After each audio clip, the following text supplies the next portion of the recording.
Academics থেকে দিতেছেন না?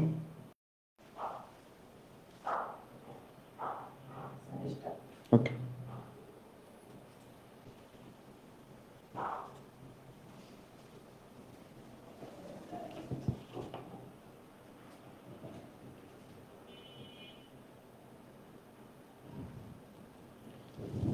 আসসালামু আলাইকুম রহমতুল্লাহি ওবারাকাত।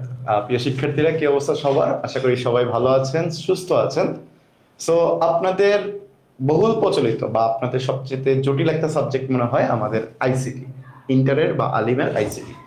সো এই আইসিটির মধ্যে আমাদের আবার দুইটা অংশ, একটা সিকিউ অংশ, একটা এমসিকিউ অংশ। এর মধ্যে আমাদের সবচেয়ে ম্যাক্সিমাম শিক্ষার্থীর সবচেয়ে জটিলতার যে অংশটা সেটা হলো আমাদের এমসিকিউ।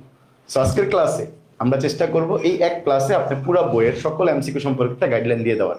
এমনকি আমরা চেষ্টা করব বিভিন্ন ক্যালকুলেটর টেকনিকের মাধ্যমে কিছু কিছু এমসিকিউ সলভ করে দেওয়ার, যেন আপনি খুব অল্প সময়ে খুব ভালোভাবে এমসিকিউ গুলো শেষ করতে পারেন। সো সাউন্ড শুনতে এবং দেখতে কারো কোনো প্রবলেম আছে কিনা একটু দ্রুত জানিয়ে দেন তো, যে সাউন্ড শুনতে এবং দেখতে কারো কোনো প্রবলেম আছে কিনা।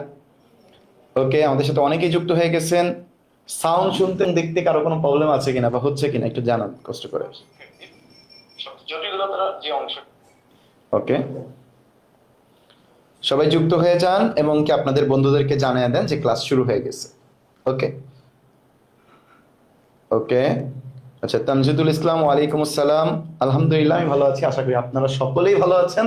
একটু কষ্ট করে দ্রুত জানান যে সাউন্ড শুনতে এবং দেখতে কারো কোনো প্রবলেম আছে কিনা, আর দ্রুত ক্লাসটি শেয়ার করে ফেলেন, যেন এই আজকের একটা ক্লাস দেখে যেন আপনার এমসিকিউতে, আইসিটি এমসিকিউতে আপনি পরীক্ষার হলে 30-এ 30 যেন পান। সো ওইভাবেই পড়ানো হবে যেন আপনি ফুল অ্যান্সার করতে পারেন পরীক্ষায়। সো একটু কষ্ট করে দ্রুত জানান যে কারো কোনো সাউন্ডে বা দেখতে কারো কোনো প্রবলেম আছে কিনা, একটু দ্রুত জানাই আমরা, একটু দ্রুত জানান।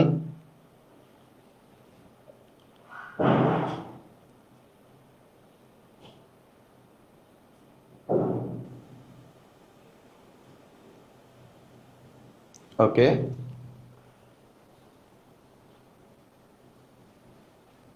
আচ্ছা, আমাদের সাথে অনেকেই যুক্ত হয়ে গেছেন। আমরা অল্প কিছুক্ষণ সময় নিব, তারপরে ক্লাসটা শুরু করে দিব। সো আপনারা একটু দ্রুত জানান যে আপনাদের বন্ধুদেরকে মেনশন দেওয়া হয়েছে কিনা, এবং কে কোথা থেকে যুক্ত হইতেছেন, বা বিগত পরীক্ষাগুলো কার কেমন গেল সেটা একটু জানাই। সবাই কার কেমন গেল বিগত পরীক্ষাগুলো? আশা করি সবার পরীক্ষা ভালো গেছে। সো আজকে আমরা চেষ্টা করব, প্রথমেই বলে নিই যে আমরা আজকে কিভাবে পড়বো। আইসিটি 6টা চ্যাপ্টার, 6টা চ্যাপ্টারের মধ্যে প্রথম 2টা চ্যাপ্টার আছে যেগুলো একদম থিওরিটিক্যাল চ্যাপ্টার, মানে আপনার বইয়ে রিডিং না পড়লে ওই চ্যাপ্টারগুলো থেকে এমসিকিউ আসলে আপনি অ্যান্সার করা খুব টাফ, মানে অনেকটা মুখস্থ বিদ্যার মতো। সো ওই অধ্যায়গুলা আপনার অবশ্যই প্রয়োজন। আমরা তো সিকিউ মানে এমসিকিউ হিসেবে সাজেশন দিবই, ওই চ্যাপ্টার থেকেও সাজেশন দেওয়া হয়েছে। সো ওইগুলো তো পড়বেনই, সাথে অবশ্যই মেন বইটা পড়ে নেবেন। অবশ্যই মেন বই পড়ে নেবেন, মেন বই, সরকারি যে বই, ওই বইটা ভালো করে পড়বেন রিডিং অনুসারে।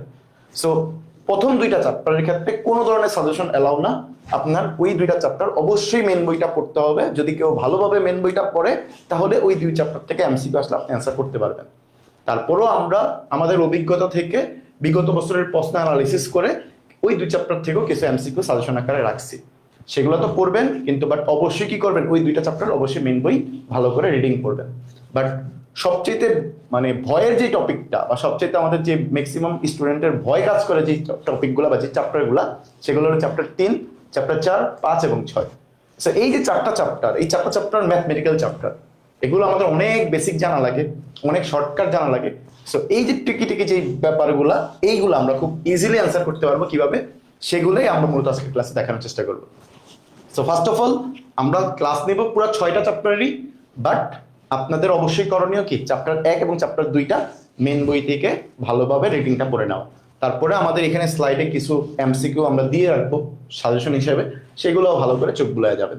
বাট আমাদের ক্লাসটা আপনাদের যে টপিকটা ম্যাক্সিমাম স্টুডেন্টের ভয়ের কাজ, বা সবচেয়ে বেশি ভয় যে কাজগুলো করে, যেমন 3, 4, 5, এই 3টা চ্যাপ্টার শুনলেই অনেকের ভয় লাগে যে এগুলো থেকে এমসিকিউ আসলে আমরা কিভাবে অ্যান্সার করবো, বিশেষ করে চ্যাপ্টার 5, চ্যাপ্টার 4। সো কোনো ভয়ের কোনো কারণ নেই। আপনি যদি আগে কখনোই এই চ্যাপ্টারগুলো না পড়ে থাকেন, আজকে প্রথম এমসিকিউ ক্লাস করতে আসছেন আইসিটি, তাতেও আপনি মনোযোগ সহকারে যদি আজকের ক্লাসটা কন্টিনিউ করেন, আশা করব এই 3টা চ্যাপ্টার থেকে যত ধরনের এমসিকিউ আসবে আপনার ক্লাসে শেখা হয়ে যাবে। এমনকি আমরা মজার মজার কিছু শর্টকাট টেকনিক শিখবো, যেগুলো অনেক বড় বড় এমসিকিউ গুলোকে আমরা কি করতে পারবো, খুব অল্প সময়ে খুব ছোটভাবে বা শর্টকাট ভাবে করে ফেলতে পারবো। সো সময় নষ্ট না করে ক্লাসটা শুরু করব। সো সবাই একটু দ্রুত জানান যে কার কি অবস্থা। ওকে, সবাই ভালো আছি আশা করি। ওকে, আচ্ছা তাহলে শুরু করি। আমরা শুরু করি। আমরা প্রথমত যদি দেখি যে আমাদের আইসিটি পরীক্ষার মানদণ্ডটা আসলে কেমন হয়। আমরা সবাই জানি আইসিটি পরীক্ষার মানদণ্ড কেমন হয়। আমাদের এমসিকিউ থাকে প্রায় 30টা। সো সেই ক্ষেত্রে আমরা এমসিকিউ গুলা খুব ইজিলি অ্যান্সার করতে হবে। এমসিকিউর যে ব্যাপারটা থাকে, এমসিকিউতে এমসিকিউতে আমরা এমসিকিউ গুলা শিখবো। এই এমসিকিউ গুলো আজকের ক্লাসে আমরা কিভাবে শিখাবো। এমসিকিউ গুলো শেখানোর ক্ষেত্রে আমরা প্রথমত ফলো করবো হলো এমসিকিউর বেসিক। এই এমসিকিউর বেসিক বলতে অনেকে কি বুঝি, মনে করো সাপোজ আমরা এমন একটা টপিকের এমসিকিউ পড়তেছি যেই টপিকটা আপনি কখনোই পড়েন নাই। আমরা যে এমসিকিউটা করাইতেছি পরীক্ষা হলে কি ওইটাই আসবে হুবহু? না। ওইটা আসলে তো আমরা বলতে পারতাম যে আপনি কি করবেন, এই এমসিকিউর উত্তরগুলো মুখস্থ করে চলে যাবেন পরীক্ষা হলে। না, কিন্তু পরীক্ষা হলে কিন্তু ওইভাবে আসে না। পরীক্ষা হলে ঘুরে বাঁচে আসে। সো একটা এমসিকিউ আমরা করাবো, ওই এমসিকিউ থেকে কত ধরনের কোশ্চেন আসতে পারে বা ওই রিলেটেড যত ধরনের বেসিক আছে সবগুলো আমরা আজকে ক্লাসে স্লাইডে দেখাই দিব। সো যাদের আগের কোনো ধারণা নাই তারাও কিন্তু আজকে ক্লাসটা করলে আশা করি নিরাশ হবেন না। ওকে, সো আমরা এমসিকিউ গুলো থেকে প্রথমে বেসিক শিখবো, তারপরে ওই বেসিকটা কাজে লাগায় আমরা শর্টকাট ইউজ করার চেষ্টা করব, কিছু শর্টকাট ইউজ করব। সো এই হলো মূলত আমাদের আজকের ক্লাসের প্ল্যান। এই শর্টকাট গুলো ইউজ করতে গেলে আমরা দুইটা পদ্ধতি অবলম্বন করব। একটা হলো যুক্তি দিয়ে মনে রাখবো, আর একটা হলো ক্যালকুলেটর ইউজ করব। সো প্রয়োজনীয় যে জিনিসগুলা যেমন অবশ্যই খাতা কলম নিয়ে বসবেন, ক্যালকুলেটরটা সাথে নিয়ে বসবেন। সো আজকের ক্লাসের সামারি হলো এরকম হবে যে আমরা একটা এমসিকিউ সিলেক্ট করব, ওই এমসিকিউর বেসিক শিখবো, যত ধরনের ওই এমসিকিউ সলভিং হইতে পারে, যত ধরনের ওই এমসিকিউ রিলেটেড আর কি কি ধরনের কোশ্চেন হইতে পারে, ওই অ্যান্সার গুলা করার জন্য আমাদের কি কি বেসিক লাগবে সেগুলো শিখবো। তারপরে ওই বেসিকটা যদি কোনো শর্টকাট থাকে ওই শর্টকাটটা শিখবো। শর্টকাটটার ক্ষেত্রে আমরা কিছু শর্টকাট শিখবো যুক্তি দিয়ে, যে এভাবে তুমি মিলাই ফেলতে পারবা, অথবা কিছু এমসিকিউ থাকবে যেগুলো আমরা ক্যালকুলেটর ইউজ করে শিখে ফেলবো। ক্লিয়ার সবার? ওকে, সো চলেন আমরা ক্লাসটা শুরু করে দেই। আজকের ক্লাসে প্রথমত আমরা ক্লাস করাবো হলো চ্যাপ্টার 3, যেটা আমাদের অনেকের ভয়ের টপিক।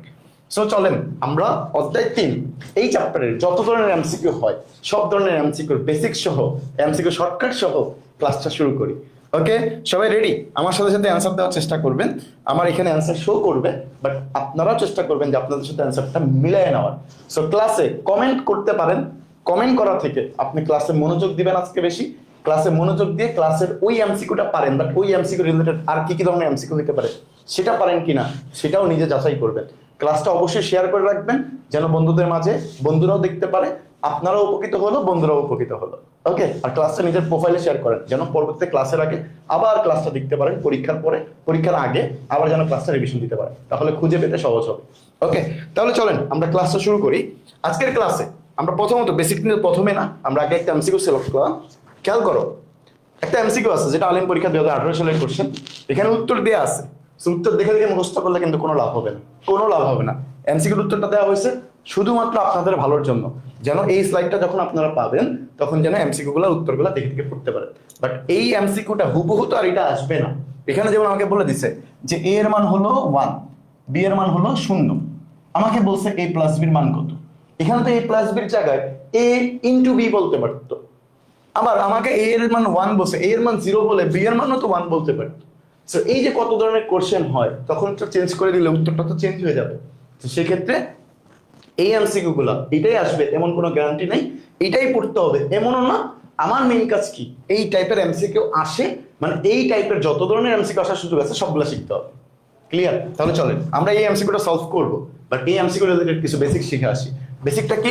আমরা জানি যে অর গেট, অর মানে যোগের ক্ষেত্রে কি হয়, যদি একটা ইনপুট 1 হয় আর একটা ইনপুট 0 হয় তাহলে কিন্তু সেটা 1। ঠিক একইভাবে দুইটা ইনপুটই 0 তাহলেও কি সেটা 0। একটা ইনপুট 0 পরেরটা 1 তাতেও কি সেটা 1। ঠিক একইভাবে যোগের ক্ষেত্রে 1 + 1 এটা আসলে আমাদের কি আসে, 1 আসে। বাট যদি তুমি যোগের ক্ষেত্রে হিসাব করো, যোগ 1 + 1 মানে হলো যোগের ক্ষেত্রে হিসাব করো, তাহলে 0 আর হাতে থাকে হলো 1 যোগের ক্ষেত্রে। বাট অর গেটের হিসাব করলে কিন্তু এখানে শুধুমাত্র 1 আসবে, অর গেটের হিসাব করলে এখানে 1 আসবে। ক্লিয়ার? তাহলে এইটা তো আমরা অরের ক্ষেত্রে না, যোগের ক্ষেত্রে চিন্তা করলাম। যোগ আমি যদি এখানে লিখে দিই যে যোগের ক্ষেত্রে হিসাব করা হয়েছে, যোগের ক্ষেত্রে যোগ, এই যে যোগ, যোগের ক্ষেত্রে যোগ করলাম। বাট এবার আসেন যোগের পরিবর্তে তো গুণও আসতে পারে। গুণ আসলে আমরা কি করব? গুণের ক্ষেত্রে আমি এই পাশে লিখে দিলাম গুণ, গুণ, গুণের ক্ষেত্রে একটা ইনপুট 1, এটার সাথে আরেকটা ইনপুট 0, গুণ করলে আসবে 0, 0 ইন্টু 1, এটাও কি 0, 1 ইন্টু 1, এটাও কি 1। ঠিক একইভাবে আমার যদি 0 ইন্টু 0 আসে তাতেও কি 0। এবার আপনার চিন্তা করেন এখানে যদি মানগুলো চেঞ্জ করে দেয় আমরা কি অ্যান্সার করতে পারবো না? অবশ্যই অ্যান্সার করতে পারবো। বলেন তো a প্লাস বির মান কত আসবে? এবার a এর মান কত? 1, প্লাস b এর মান কত? 0, তাহলে 1 প্লাস 0 মানে কত? 1। এই যে 1 প্লাস 0 মানে হলো 1। Answer clear? ওকে, সবাই বুঝছি কিনা? বুঝছি কিনা? বুঝছেন সবাই? আইসিটিতে কিভাবে পাস দিবে, প্র্যাকটিক্যাল এসিকিউ এমসিকিউ সব মিলিয়ে নাকি আলাদা আলাদা, কেউ জেনে থাকলে জানাবেন। অবশ্যই একসাথে দিবে, যা আলাদা আলাদাভাবে পাস করতে হবে। আপনারা সবাই অবগতির জন্য জানাই দিচ্ছি, আমাদের প্র্যাকটিক্যাল এমসিকিউ সিকিউ সবকিছু কিন্তু আলাদা আলাদা পাস। আপনার একসাথে কিন্তু পাস না, আলাদা আলাদাভাবে পাস। সো আপনার এমসিকিউতে আলাদা পাস করতে হবে, সিকিউতে আলাদা পাস করতে হবে, প্র্যাকটিক্যাল আলাদা পাস করতে হবে। ওকে ওকে ওকে, যারা অনিয়মিত আছেন, যারা অনিয়মিত আছেন সবার জন্য বলতেছি আজকের ক্লাসটা মনোযোগ সহকারে দেখেন, মনোযোগ সহকারে দেখেন। ক্লাসের বিপরীত বিকল্প আজকের কিছু না। যারা অনিয়মিত আছি, যারা নিয়মিত আছি, সবার জন্য আজকের ক্লাসটা খুবই গুরুত্বপূর্ণ। ক্লাস মনোযোগ সহকারে দেখেন। সো এই অ্যান্সারটার জন্য যত ধরনের কোশ্চেন আসতে পারে, এবার আমাদের আসতে পারে যে 1 একটা ইনপুট আর একটা ইনপুট 0, দুইটার মধ্যে ডট গুণন, সেক্ষেত্রে আমরা কি করবো? অ্যান্সার 0 লিখব। সো যে কোনোভাবে আসতে পারে, এখান থেকে একটা কোশ্চেন আসার সম্ভাবনা আছে। পড়ে ফেললাম, চলেন পরেরটাতে যাই। এখানে দেখতেছি 16 বিট বিশিষ্ট কোড কোনটা? আলিম পরীক্ষা 2018 সালের কোশ্চেন। 16 বিট বিশিষ্ট কোশ্চেনের ক্ষেত্রে দেখেন প্রথম অপশনটা কি? হেক্সাডেসিমাল। আমরা ম্যাক্সিমাম স্টুডেন্ট কি করি? হেক্সাডেসিমাল দাগায় দিয়ে চলে আসবো। কারণ কি? আপনি তো পড়ে আসছেন হেক্সাডেসিমাল মানে কি 16। বাট মনে রাখবেন এখানে কিন্তু বলছিল যে 16 বিট বিশিষ্ট কোড। হেক্সাডেসিমালকে কিন্তু সাধারণ ভাষায় কোড বলা হয় না, হেক্সাডেসিমালকে একটা সংখ্যা রূপান্তর, নাম্বার সিস্টেম। সো এখানে দেখেন নাম্বার সিস্টেম মানে কোড কয়টা আছে? এসকি কোড আছে, ইবিসিডিআইসি কোড আছে, আর একটা হলো ইউনিকোড আছে। তো এসকি কোড আসলে কি? এসকি কোডের হলো বিট হলো 7টা। বিট কয়টা? 7টাও হইতে পারে, আবার 8টাও হইতে পারে। ঠিক একইভাবে ইবিসিডিআইসি বিট যেটা, এটার কিন্তু আবার 8টা বিট হয়। কয়টা বিট? 8টা। আর ইউনিকোড আপনাদের মেইন বই অনুসারে ইউনিকোডের বিট সংখ্যা হলো 16। ইউনিকোডের বিট সংখ্যা কি? 16। তাহলে আমাদের অ্যান্সার কোনটা? অবশ্যই ইউনিকোড আসবে। বুঝতে পারছি? সো সাথে সাথে আমরা কি করলাম? এসকির বিটটাও জানতে পারলাম, ইবিসিআইডিসির বিটটাও জানতে পারলাম। সো সবসময় যে 16 বিট বলতে পারবে এমন না, বলতে পারে 8 বিট বিশিষ্ট কোড কোনটা। সেক্ষেত্রে কিন্তু আমরা ইবিসিডিআইসি কোডটাও লাগাবো। ক্লিয়ার? সবাই বুঝছি কিনা? Okay clear? চলেন পরেরটাতে যাই। মৌলিক লজিক গেট কতটি? সো মৌলিক লজিক গেট মানে কি? আমরা লজিক গেটের ব্যাপারটা যদি একটু জেনে আসি, চলেন আমরা একটু বেসিক শিখে আসি। লজিক গেটের ব্যাপারটা যদি আমরা একটু দেখে আসি, এখানে যাই। ওকে, লজিক গেট, এই যে দেখেন আমরা জানি logic gate, logic gate, logic gate. So logic গেটের যে ব্যাপারটা, লজিক গেটের যে ব্যাপারটা, এই ব্যাপারটা আমরা যদি একটু খেয়াল করি, এই যে লজিক গেট, লজিক গেট মূলত প্রথমত কয় প্রকার? 2 প্রকার। লজিক গেট প্রথমত কয় প্রকার? 2 প্রকার। একটা হলো কি? মৌলিক। একটা হলো মৌলিক, মৌলিক গেট। আরেকটা হলো কি? যৌগিক। তো মৌলিক এবং যৌগিক, এই যে 2টা অংশ। এই মৌলিক গেট আবার 3টা। কি কি? এন্ড, অর এবং নট।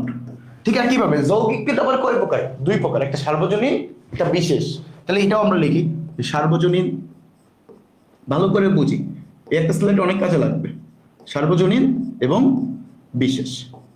ঠিক একইভাবে মনে রাখবেন সার্বজনীন গেট আবার 2টা। সার্বজনীন গেট কি কি? একটা হলো ন্যান্ড, একটা হলো ন্যান্ড গেট, একটা হলো নর গেট। ঠিক আছে? কিভাবে? বিশেষ গেট আবার 2টা, একটা হলো এক্স অর আর একটা কি? এক্স নর। তাহলে এক্স অর, এক্সক্লুসিভ অর, আর একটা কি? এক্স নর। সো এটা যদি আমি একটু আপনাদের সাজায় দিই, এটা যদি আমি একটু আপনাদের সাজায় দিই, যে মৌলিক গেট হলো 2টা। এই যে দেখেন লজিক গেট প্রথমত 2 প্রকার, ঠিক একইভাবে মৌলিক গেট আবার তিনটা, একটা হলো অ্যান্ড, একটা হলো অর, এই যে একটা অর, ঠিক একইভাবে একটা হলো নট। ঠিক একইভাবে যৌগিক গেট আবার কয় প্রকার? দুই প্রকার, একটা সার্বজনীন গেট, একটা হলো বিশেষ গেট। সার্বজনীন গেট আবার দুইটা, একটা ন্যান্ড গেট, একটা নর গেট। বিশেষ গেট আবার দুইটা, একটা এক্সর, একটা এক্সনার। ভালো করে মনে রাখেন। তাহলে আমাদের মনে রাখার জিনিস কি, ভালো করে খেয়াল করি। এখানে সবগুলা গেট সম্পর্কে আমরা জানবো। সবগুলা গেট সম্পর্কে না জানলে পরীক্ষা হলে অ্যান্সার করাটা আমাদের জন্য টাফ হয়ে যাবে। এই যে টাফ হয়ে যাবে। সো এই চারটা আমরা সবাই ভালো করে দেখে রাখি একবার, যে লজিক গেট মূলত দুই প্রকার, একটা মৌলিক, একটা যৌগিক। মৌলিক গেট হলো তিনটা, এন্ড অর নট। ভালো করে বুঝেন, মৌলিক গেট কয়টা? তিনটা, এন্ড অর নট। যৌগিক গেট আবার দুই প্রকার, সার্বজনীন গেট, বিশেষ গেট। এই সার্বজনীন গেট যেটা, এটা সম্পর্কে আমি একটা আইডিয়া দিয়ে রাখি। এই সার্বজনীন গেট যেটা, সেটাকে বলা হয় ইউনিভার্সাল গেট। সেটাকে কি গেট বলা হয়? Universal gate. সো এই যে ইউনিভার্সাল গেট, এই ইউনিভার্সাল গেট বলার কারণ কি? মনে রাখবেন, সার্বজনীন গেট দুইটা, ন্যান্ড এবং নট, এই দুইটা দ্বারা এখানে যতগুলো গেট আছে, and or not, x or x not, এগুলো সবগুলোকে বাস্তবায়ন করা যায়। মানে আপনি চাইলে ন্যান্ড গেট দ্বারা এই সবগুলোকে বানাইতে পারবেন, নর গেট দ্বারা এই সবগুলোকে বানাইতে পারবেন। সো এই জন্য এগুলাকে কি বলা হয়? ইউনিভার্সাল গেট বলা হয় বা সার্বজনীন গেট বলা হয়। সো এখানে ভালো করে মাথায় রাখবেন, সবচেয়ে গুরুত্বপূর্ণ, ন্যান্ড এবং নর গেট দ্বারা সকল গেটকে কি করা যায়? বাস্তবায়ন করা যায়। মৌলিক গেট হলো তিনটা, অ্যান্ড অর নট। ক্লিয়ার সবার? ওকে, তাহলে এই বেসিকটা কাজে লাগে। এবার আসেন আমাদের এই কোশ্চেন, মৌলিক লজিক গেট কতটি? একদম হুবহু কমন পড়ে গেছে। মৌলিক লজিক গেট কয়টা? তিনটা। কি কি? And or not. এই যে অ্যান্ড অর নট, মনে থাকবে? ওকে, ওই ছকটা বললেই আপনি এটা কমন পেয়ে যাবেন। ওকে, এবার আসুন সামনের দিকে যাই। নিচের কোনটি বুলিয়ান মৌলিক উপপাদ্য? এবার আসুন উপপাদ্যের ব্যাপারগুলো কি। উপপাদ্য আমাদের বইয়ে অনেক ধরনের উপপাদ্য আছে, বাট মৌলিক কথা বলছে। মৌলিক উপপাদ্য কিন্তু তিন রকমের হয়। মৌলিক উপপাদ্য কয় রকমের হয়? তিন রকমের। একটা হলো যোগের উপপাদ্য, একটা গুণের উপপাদ্য, আর একটা হলো পূরকের উপপাদ্য। তাহলে চলেন আমরা উপপাদ্যগুলো একটু শিখে আসি। তাহলে মৌলিক উপপাদ্য, আমি যদি এখানেও একটু বেসিকটা শিখাই, এখানেও যদি আমি একটু বেসিকটা নিয়ে আসি। বেসিকের পেজ কোথায়? এই যেটা। ওকে, পেজ ধরে ধরে নিয়ে যাচ্ছি যেন আপনাদের পরবর্তীতে স্লাইড হিসেবে যখন প্রশ্নটা পেয়ে যাবেন, স্লাইডটা যখন পেয়ে যাবেন, তখন যেন আপনাদের খুঁজে বের করতে কষ্ট না হয়। তাহলে চলেন বেসিকের মধ্যে আমরা মৌলিক উপপাদ্য শিখে আগে। মৌলিক উপপাদ্য, মৌলিক উপপাদ্য, মৌলিক উপপাদ্য। আমি বললাম আজকের ক্লাসটা এমন সকল স্টুডেন্টদের জন্য যারা জীবনেও কোনোদিন আইসিএ করেন, জাস্ট মনোযোগ সহকারে একটা আমি যেভাবে বলতেছি সেভাবে জাস্ট পড়ে যাবে, জাস্ট পড়ে যাবেন, আর কোনো কথা নেই। তো চলেন মৌলিক উপপাদ্য কিভাবে কি করবেন। মৌলিক উপপাদ্য কিভাবে কি করবেন? এই যে মৌলিক উপপাদ্য, মৌলিক উপপাদ্য কয়ভাবে হয়? মৌলিক উপপাদ্য তিন ভাবে হয়। কয়ভাবে? তিন ভাবে। একটা হলো যোগের উপপাদ্য হইতে পারে, একটা গুণের, একটা পূরকের। তাহলে চলেন যোগের উপপাদ্য কি, গুণের উপপাদ্য কি, পূরকের উপপাদ্য কি আমরা লিখে আসি। যোগের উপপাদ্য, যোগের উপপাদ্য, মৌলিক উপপাদ্য তিনটা, একটা যোগের উপপাদ্য, একটা গুণের উপপাদ্য, এই যে গুণের উপপাদ্য, গুণের উপপাদ্য, একটা পূরকের উপপাদ্য, এই যে পূরক, পূরকের উপপাদ্য, পূরকের উপপাদ্য, এই যে লিখে দিলাম। এবার আসেন যোগের উপপাদ্যগুলো আসলে কে কে, কোনগুলা যোগের উপপাদ্য বলা হয়? আমি একটা কাজ করি, এখানেই লিখে দিই। যোগের উপপাদ্যগুলো হলো, মনে করেন সাপোজ এ যোগ এ, অ্যান্সার হবে এ। এ যোগ 1, অ্যান্সার হবে 1। এ যোগ 0, অ্যান্সার হবে এ। এ যোগ এ বার, অ্যান্সার হবে 1। এ ভালো করে মনে রাখেন, এ যোগ এ বার, এটা কি 1। অ্যান্সার গুলো ক্লিয়ার। তারপর গুণের উপপাদ্য কি কি হয়? এ ডট এ, অ্যান্সার হবে এ। এ ডট 0, অ্যান্সার হবে 0। এ ডট 1, অ্যান্সার হবে এ। A dot A bar, answer হবে 0। এই যে ভালো করে মনে রাখেন, এটা লাস্টেরটা, এটা লাস্টেরটা, এই দুইটা ভালো করে মনে রাখবেন। এ প্লাস এ বার করলে হলো 1, এ ডট এ বার মানে হলো 0। এ ডট এ বার মানে কি? 0। এবার আসেন পূরক। পূরকেরটা কি হয়? পূরকের ক্ষেত্রে এবার, এবার এর উপর যদি ডাবল বার দেওয়া হয় সেক্ষেত্রে আমরা একটা এ পাই। এর উপর ডাবল বার মানে কি? একটা এ। সো এটা থেকে আমরা একটু বক্স করে দিই যেন আপনারা খুব সুন্দরভাবে পড়তে পারেন পরে দিয়ে বাসায়। এই যে ঠিক একইভাবে এটা কোনগুলা, এই যে এগুলা, এটা কোনগুলা, এগুলা, এটা কোনগুলা, এগুলা। সো এখান থেকেও দাগাই দিলাম যে তিনটা, এই যে তিনটা। ঠিক একইভাবে এখান থেকে এটা পাবেন, এখান থেকে এটা পাবেন, এখান থেকে এটা পাবেন। এখানে একটা এমসিকিউ আসে ভাইয়া, এখানে একটা এমসিকিউ আসে। এই কি লিখছে? তিনটি যোগের উপপাদ্য, গুণের উপপাদ্য, পূরকের উপপাদ্য। গুড, মাশাআল্লাহ। 3 না, ভুল বললেন নাকি? 3 অধ্যায় ভাইয়া, 3 নাম্বার অধ্যায় পড়াচ্ছি। হ্যাঁ, 3 অধ্যায় পড়াচ্ছি। 3 5 অধ্যায় না, 3 অধ্যায়। খেয়াল করি। এবার আসেন, এই যে আপনি যোগের যে উপপাদ্যগুলো পড়ছেন, গুণের উপপাদ্যগুলো পড়ছেন, পূরকের উপপাদ্যগুলো পড়ছেন, এগুলো দেখলে চিনবেন না যে কোনটা কোন উপপাদ্য? হ্যাঁ, আমার যদি কোশ্চেনে আসে যে এটা কোন ধরনের উপপাদ্য, যোগের উপপাদ্য, নিচের কোনটি যোগের উপপাদ্য বা নিচের কোনটি মৌলিক উপপাদ্য, আপনি খুঁজে বের করতে পারবো না, যেগুলোর মধ্যে কোনটা আছে অবশ্যই মনে রাখতে পারবো। এখানে একটা এমসিকিউ আসে। কোনটা এমসিকিউ? এই যে এখানে, এটা ভালো করে খেয়াল রাখি, এইটা খুব ভালোভাবে এমসিকিউতে আসে। কিভাবে এমসিকিউতে আসে এটা ভালো করে মনে রাখি। কিভাবে এমসিকিউতে আসে, কিভাবে এমসিকিউতে আসে? আমি যদি একটা কোশ্চেনের প্যাটার্ন দেখাই যে আসলে কিভাবে এমসিকিউতে আসে, এটা কিভাবে এমসিকিউতে আসে। এমসিকিউতে আসে হলো এইভাবে, যে এমসিকিউতে আসে হলো এইভাবে, যে এমসিকিউ, এমসিকিউ মনে করেন এর উপরে এভাবে বার দেওয়া আছে, এভাবে বার দেওয়া আছে, তিনটা না, মনে করেন আমি আরো বাড়াই দিলাম 4 5 6, 6টা দিলাম। এটার মান কত? এই যে এটার মান কত? এই যে কোশ্চেন, এটা এটার মান কত কে বলতে পারবেন বলেন তো? এর উপর ডাবল বার মানে 1, তাহলে এর উপরে 2 4 6 7টা আছে, তাহলে 2 4 6টা আছে, তাহলে 6টা বার থাকলে এটার মান কত হবে? দেখি কারা কারা উত্তর দিতে পারি। দ্রুত অ্যান্সার দিই তো, দ্রুত অ্যান্সার দিই। ওকে, দ্রুত অ্যান্সার দিই। যে এর উপরে 2টা বার থাকলে হয় এ, বাট যদি 6টা বার থাকে সেক্ষেত্রে এর মান কত? এটার অ্যান্সার কত হবে? অ্যান্সার কত হবে দেখি তো, কে উত্তর দিতে পারি, কে উত্তর দিতে পারি, দ্রুত বলি দেখি, শুনি কারা কারা উত্তর দিতে পারি। একটা কোশ্চেন করলাম আপনাদের, মাশাআল্লাহ। ওয়াসিউল্লাহ নাকি? ওয়াসিউল্লাহ উত্তর দিছে এ। এম এ আলামিন এ এন উত্তর দিছে আ, বাংলায় লিখছে, মনে হয় এ বোঝাইছে। ওকে, গুড, মাশাআল্লাহ। ওকে ওকে ওকে ওকে, সবাই মাশাআল্লাহ উত্তর দিতে পারতেছি এ। আর অনেকে আবার 1 লিখছে, 1 কিন্তু হবে না ভাইয়া, এ হবে। কেন? কারণ আপনি দেখবেন যে 2টা বার মানে হলো এ, তাহলে আমি এখানে 2টা 2টা করে কাটাকাটি করে কাটাকাটি করে পরে কিছু পাবো না? পাবো না। যদি আমার এখানে 7টা থাকতো, 7টা থাকতো, আমি কাটাকাটি করতে পারতাম, 2টা 2টা করে কাটলাম, লাস্টে কয়টা থাকতো? একটা না? তাহলে অ্যান্সার হইতো এবার, অ্যান্সার থাকতো কি এবার। মনে করেন এখন এটা আমরা শর্টকাটে মনে রাখতে পারি কিভাবে? যদি এর উপরে, যদি এর উপরে জোড় সংখ্যক, জোড় সংখ্যক, জোড় সংখ্যক বার থাকে, কি থাকে? বার থাকে, তাহলে অ্যান্সার হবে এ। যদি এর উপরে বেজোড় সংখ্যক, বেজোড় সংখ্যক এ বার থাকে, তাহলে অ্যান্সার হবে এ বার। তাহলে বার সংখ্যা যদি জোড় সংখ্যক হয় তাহলে অ্যান্সার হবে এ, যদি বার সংখ্যা বেজোড় সংখ্যক হয় তাহলে অ্যান্সার হবে এ বার। মনে থাকবে? তাহলে এর উপরে যদি আমি 9 বসাই, 9টা বার দিই, তাহলে 9 তো বেজোড় সংখ্যা, তাহলে অ্যান্সার হবে কি এবার। আমার আর গুণে গুণে দেখার দরকার নেই। ক্লিয়ার? সো শর্টকাট মনে রাখবেন, যদি এর উপরে বার সংখ্যা যদি জোড় সংখ্যক হয় তাহলে অ্যান্সার হবে এ, যদি বার সংখ্যা বেজোড় সংখ্যক হয় তাহলে অ্যান্সার হবে এবার। ক্লিয়ার সবার? বলেন ক্লিয়ার কিনা? ওকে ওকে ওকে, চলে চলেন পরেরটাতে যাই। এবার এখানে খুঁজে বের করেন তো কোনটা মৌলিক সংখ্যা। দেখেন তো বুলিয়ান মৌলিক উপপাদ্য জিজ্ঞাসা করছে, কি বুলিয়ান মৌলিক উপপাদ্য। তাহলে এই যে প্রথম যেটা আছে মনে রাখবেন, এটাকে আমরা বলি ডি মর্গানের উপপাদ্য।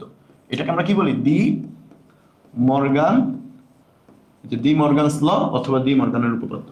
ঠিক আছে? কিভাবে এটাকে, এই যে এটাকে, এটা দেখেন তো এ প্লাস বি বার, আবার কি বি বার প্লাস এ, মানে এর জায়গায় বি বার বসে, বি বারের জায়গায় এ বসে। ভাই বিনিময় করে ফেলছে না, জায়গা পরিবর্তন করছে না, বিনিময় করছে না। তাহলে এই যে এটাকে বলা হয় বিনিময় উপপাদ্য।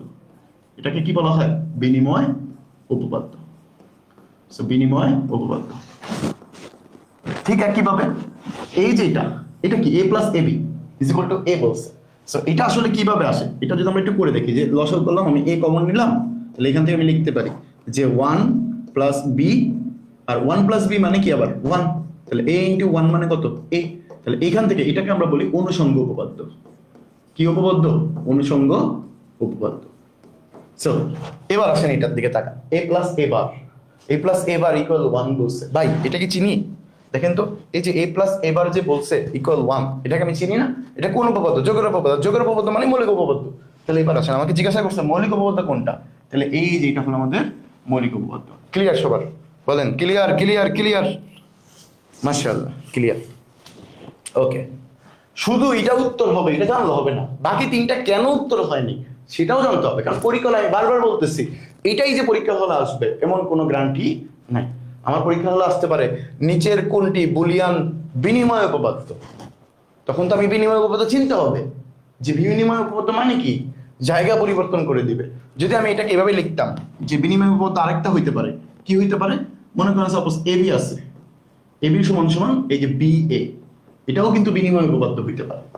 তো আমাকে সবকিছু চিন্তা হবে, যেটা উত্তর সেটা তো জানতেই হবে যে এটা উত্তর, বাট বাকিগুলা কেন উত্তর হয় নাই এটা আপনার জানা থাকলেই বুঝবেন যে আপনার বেসিক ক্লিয়ার। ওকে, কারণ কোশ্চেন তো আর এটা হুবহু আসবে না। এটা আসছে কি আলিম পরীক্ষা 2023 সালে আসছে, বাট আপনার আলিম পরীক্ষা 2026 সালে তো নাও আসতে পারে। সেক্ষেত্রে তো ঘুরে এই মৌলিক উপপাদ্যের জায়গায় বলতে পারে বিনিময় উপপাদ্য কোনটা, মৌলিক উপপাদ্যের পরিবর্তে বলতে পারে ডি মর্গানের উপপাদ্য কোনটা। সো সবগুলো বেসিক জানতে হবে। ক্লিয়ার? সবাই ক্লিয়ার? ওকে, চলেন পরেরটাতে যাই। এই যে এবার আসলে মজার জিনিস, আমাকে সংখ্যার রূপান্তর থেকে কোশ্চেন আসছে। সংখ্যার রূপান্তর মানে কি ভালো করে বলি, একদম 1 মিনিট লাগবে আপনার সংখ্যার যে কোনো রূপান্তর থেকে যে কোনো পদ্ধতি বের করা। জাস্ট 1 মিনিট আমাকে সময় দেন, ভালো করে শুনেন। আমাদের সংখ্যা পদ্ধতি মূলত দুই প্রকার, একটা পজিশনাল একটা নন পজিশনাল। ভালো করে বুঝেন, সংখ্যা পদ্ধতি প্রধানত দুই প্রকার, পজিশনাল নন পজিশনাল। আমরা অনেকে ভুল করি, সংখ্যা পদ্ধতি কত প্রকার, আমরা বলি কি ভাই 4 প্রকার। 4 প্রকার কি কি? Decimal, octal, hexadecimal, binary. এবার বলে দিই, আপনি কিন্তু শূন্য পাবেন। কি পাবেন? শূন্য পাবেন। কেন? কারণ সংখ্যা পদ্ধতি মূলত দুই প্রকার, একটা হলো পজিশনাল আর একটা কি নন পজিশনাল। আমরা যে ডেসিমেল, বাইনারি, অক্টাল পড়ি এগুলা কি সংখ্যা, এগুলোর পজিশনাল নাম্বার সিস্টেম বা পজিশনাল সংখ্যা পদ্ধতি। সো পজিশনাল সংখ্যা পদ্ধতি কয়টা? 4টা, binary, octal, hexadecimal, decimal. So এই 4টার যে রূপান্তর, এই 4টার রূপান্তর নিয়ে আমাদের 3.1 সাজানো হয়েছে। এই 4টার রূপান্তর করলে আমরা প্রায় 12 টাইপের রূপান্তর শিখি। ডেসিমেল সংখ্যা দেওয়া থাকতে পারে, সেটাকে বাইনারিতে, অক্টালে, হেক্সাডেসিমেল বের করতে বলতে পারে। বাইনারি সংখ্যা দেওয়া থাকতে পারে, সেটাকে ডেসিমেলে, অক্টালে, হেক্সাডেসিমেল বের করতে বলতে পারে। অক্টালে দেওয়া থাকতে পারে, ডেসিমেলে, বাইনারিতে, হেক্সাডেসিমেল বের করতে বলতে পারে। হেক্সাডেসিমেলে দেওয়া থাকতে পারে, ডেসিমেল, বাইনারি, অক্টাল বের করতে বলতে পারে। সো এই টাইপের এরকম করে করে কয়টা সংখ্যা পদ্ধতি হয়? প্রায় 12 টাইপের রূপান্তর হয়। আপনি মনে করেন 12 টাইপের রূপান্তর পারেন না, পারা তো অবশ্যই কথা, যেহেতু কালকের পরের দিন পরীক্ষা, পারা তো অবশ্যই দরকার, বাট আপনার মাথায় নাই বা জানেন খুব বড় হয়ে যাবে অঙ্কটা। মনে করেন সাপোজ এইটা আমারে বলছে কি ডেসিমেল, কি বলছে এটা? ডেসিমেল। এখন কথা হলো ভাই, ডেসিমেল থেকে যদি আমি বাইনারিতে বের করতে যাই, আমি নিয়ম জানি, ডেসিমেল থেকে বাইনারিতে নিয়ম জানি, বাট এই নিয়ম অনুযায়ী যখন করতে যাবেন এমসিকিউতে সময় চলে যাবে। সো এই জন্য আমরা এখন কি করব, ক্যালকুলেটর টেকনিক শিখবো। ক্যালকুলেটর দিয়ে আপনি কিভাবে করতে পারেন সেটা আমরা একটু দেখবো। ক্যালকুলেটর দিয়ে কিভাবে করতে পারবেন সেটা আমরা একটু দেখবো। আমি একটু বেসিকের পেজ নিয়ে আসি। ওকে, লিখে দিব, হ্যাঁ কিভাবে করতে হবে সেটা খাতায় লিখে দিব। ওকে, নিচের দিকে যাই। ওকে, একে ওকে, এই যে এখানে রাখলাম। এবার আসেন আমরা একটু ক্যালকুলেটরটা নিয়ে আসি, ক্যালকুলেটরটা নিয়ে আসি, ক্যালকুলেটরটা নিয়ে আসি, ক্যালকুলেটর নিয়ে আসি। ওকে, নিয়ে আসলাম। কোথা থেকে নিয়ে আসলাম? এই যে এখান থেকে নিয়ে আসলাম, এই যে নিয়ে আসলাম ক্যালকুলেটর। ওকে ওকে, এই ব্যক্তি কথা শুনে না কেন? এবার শুনবে মনে হয়। এই যে শুনছে, খেয়াল করি, এই যে খেয়াল করি, দেখা যাইতেছে সবার?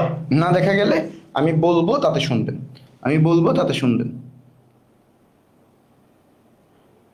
ওকে ওকে, গুড। এবার আসেন দেখেন, সংখ্যা পদ্ধতিতে যদি আপনি রূপান্তর করতে চান যে কোনো সংখ্যা পদ্ধতি, মনে করেন আপনার আছে ডেসিমেলের সংখ্যা, বাকিগুলোতে বের করতে বলছে যে কোনো ভাবে, আপনি কি করবেন? ক্যালকুলেটরটাকে আগে মোড চেঞ্জ করবেন। এই যে মোডে চাপ দিলেই, আমার কথা শুনেন, যদি ক্যালকুলেটর দেখতে সমস্যা হয় আমার কথা শুনেন, কথা শুনে শুনে করার চেষ্টা করেন। প্রথমে ক্যালকুলেটরে চাপ দিবেন কি মুডে, এই যে মুডে চাপ দিলাম, দেওয়ার পরে আমার কাছে অপশন আসলো এগুলা, অপশন আসলো এগুলো। এগুলোর মধ্যে আমি কোনোটার দিকে তাকাবো না, তাকাবো শুধু 4-এর দিকে। কত দিকে? 4-এর দিকে। 4-এ কি আছে? বেসে।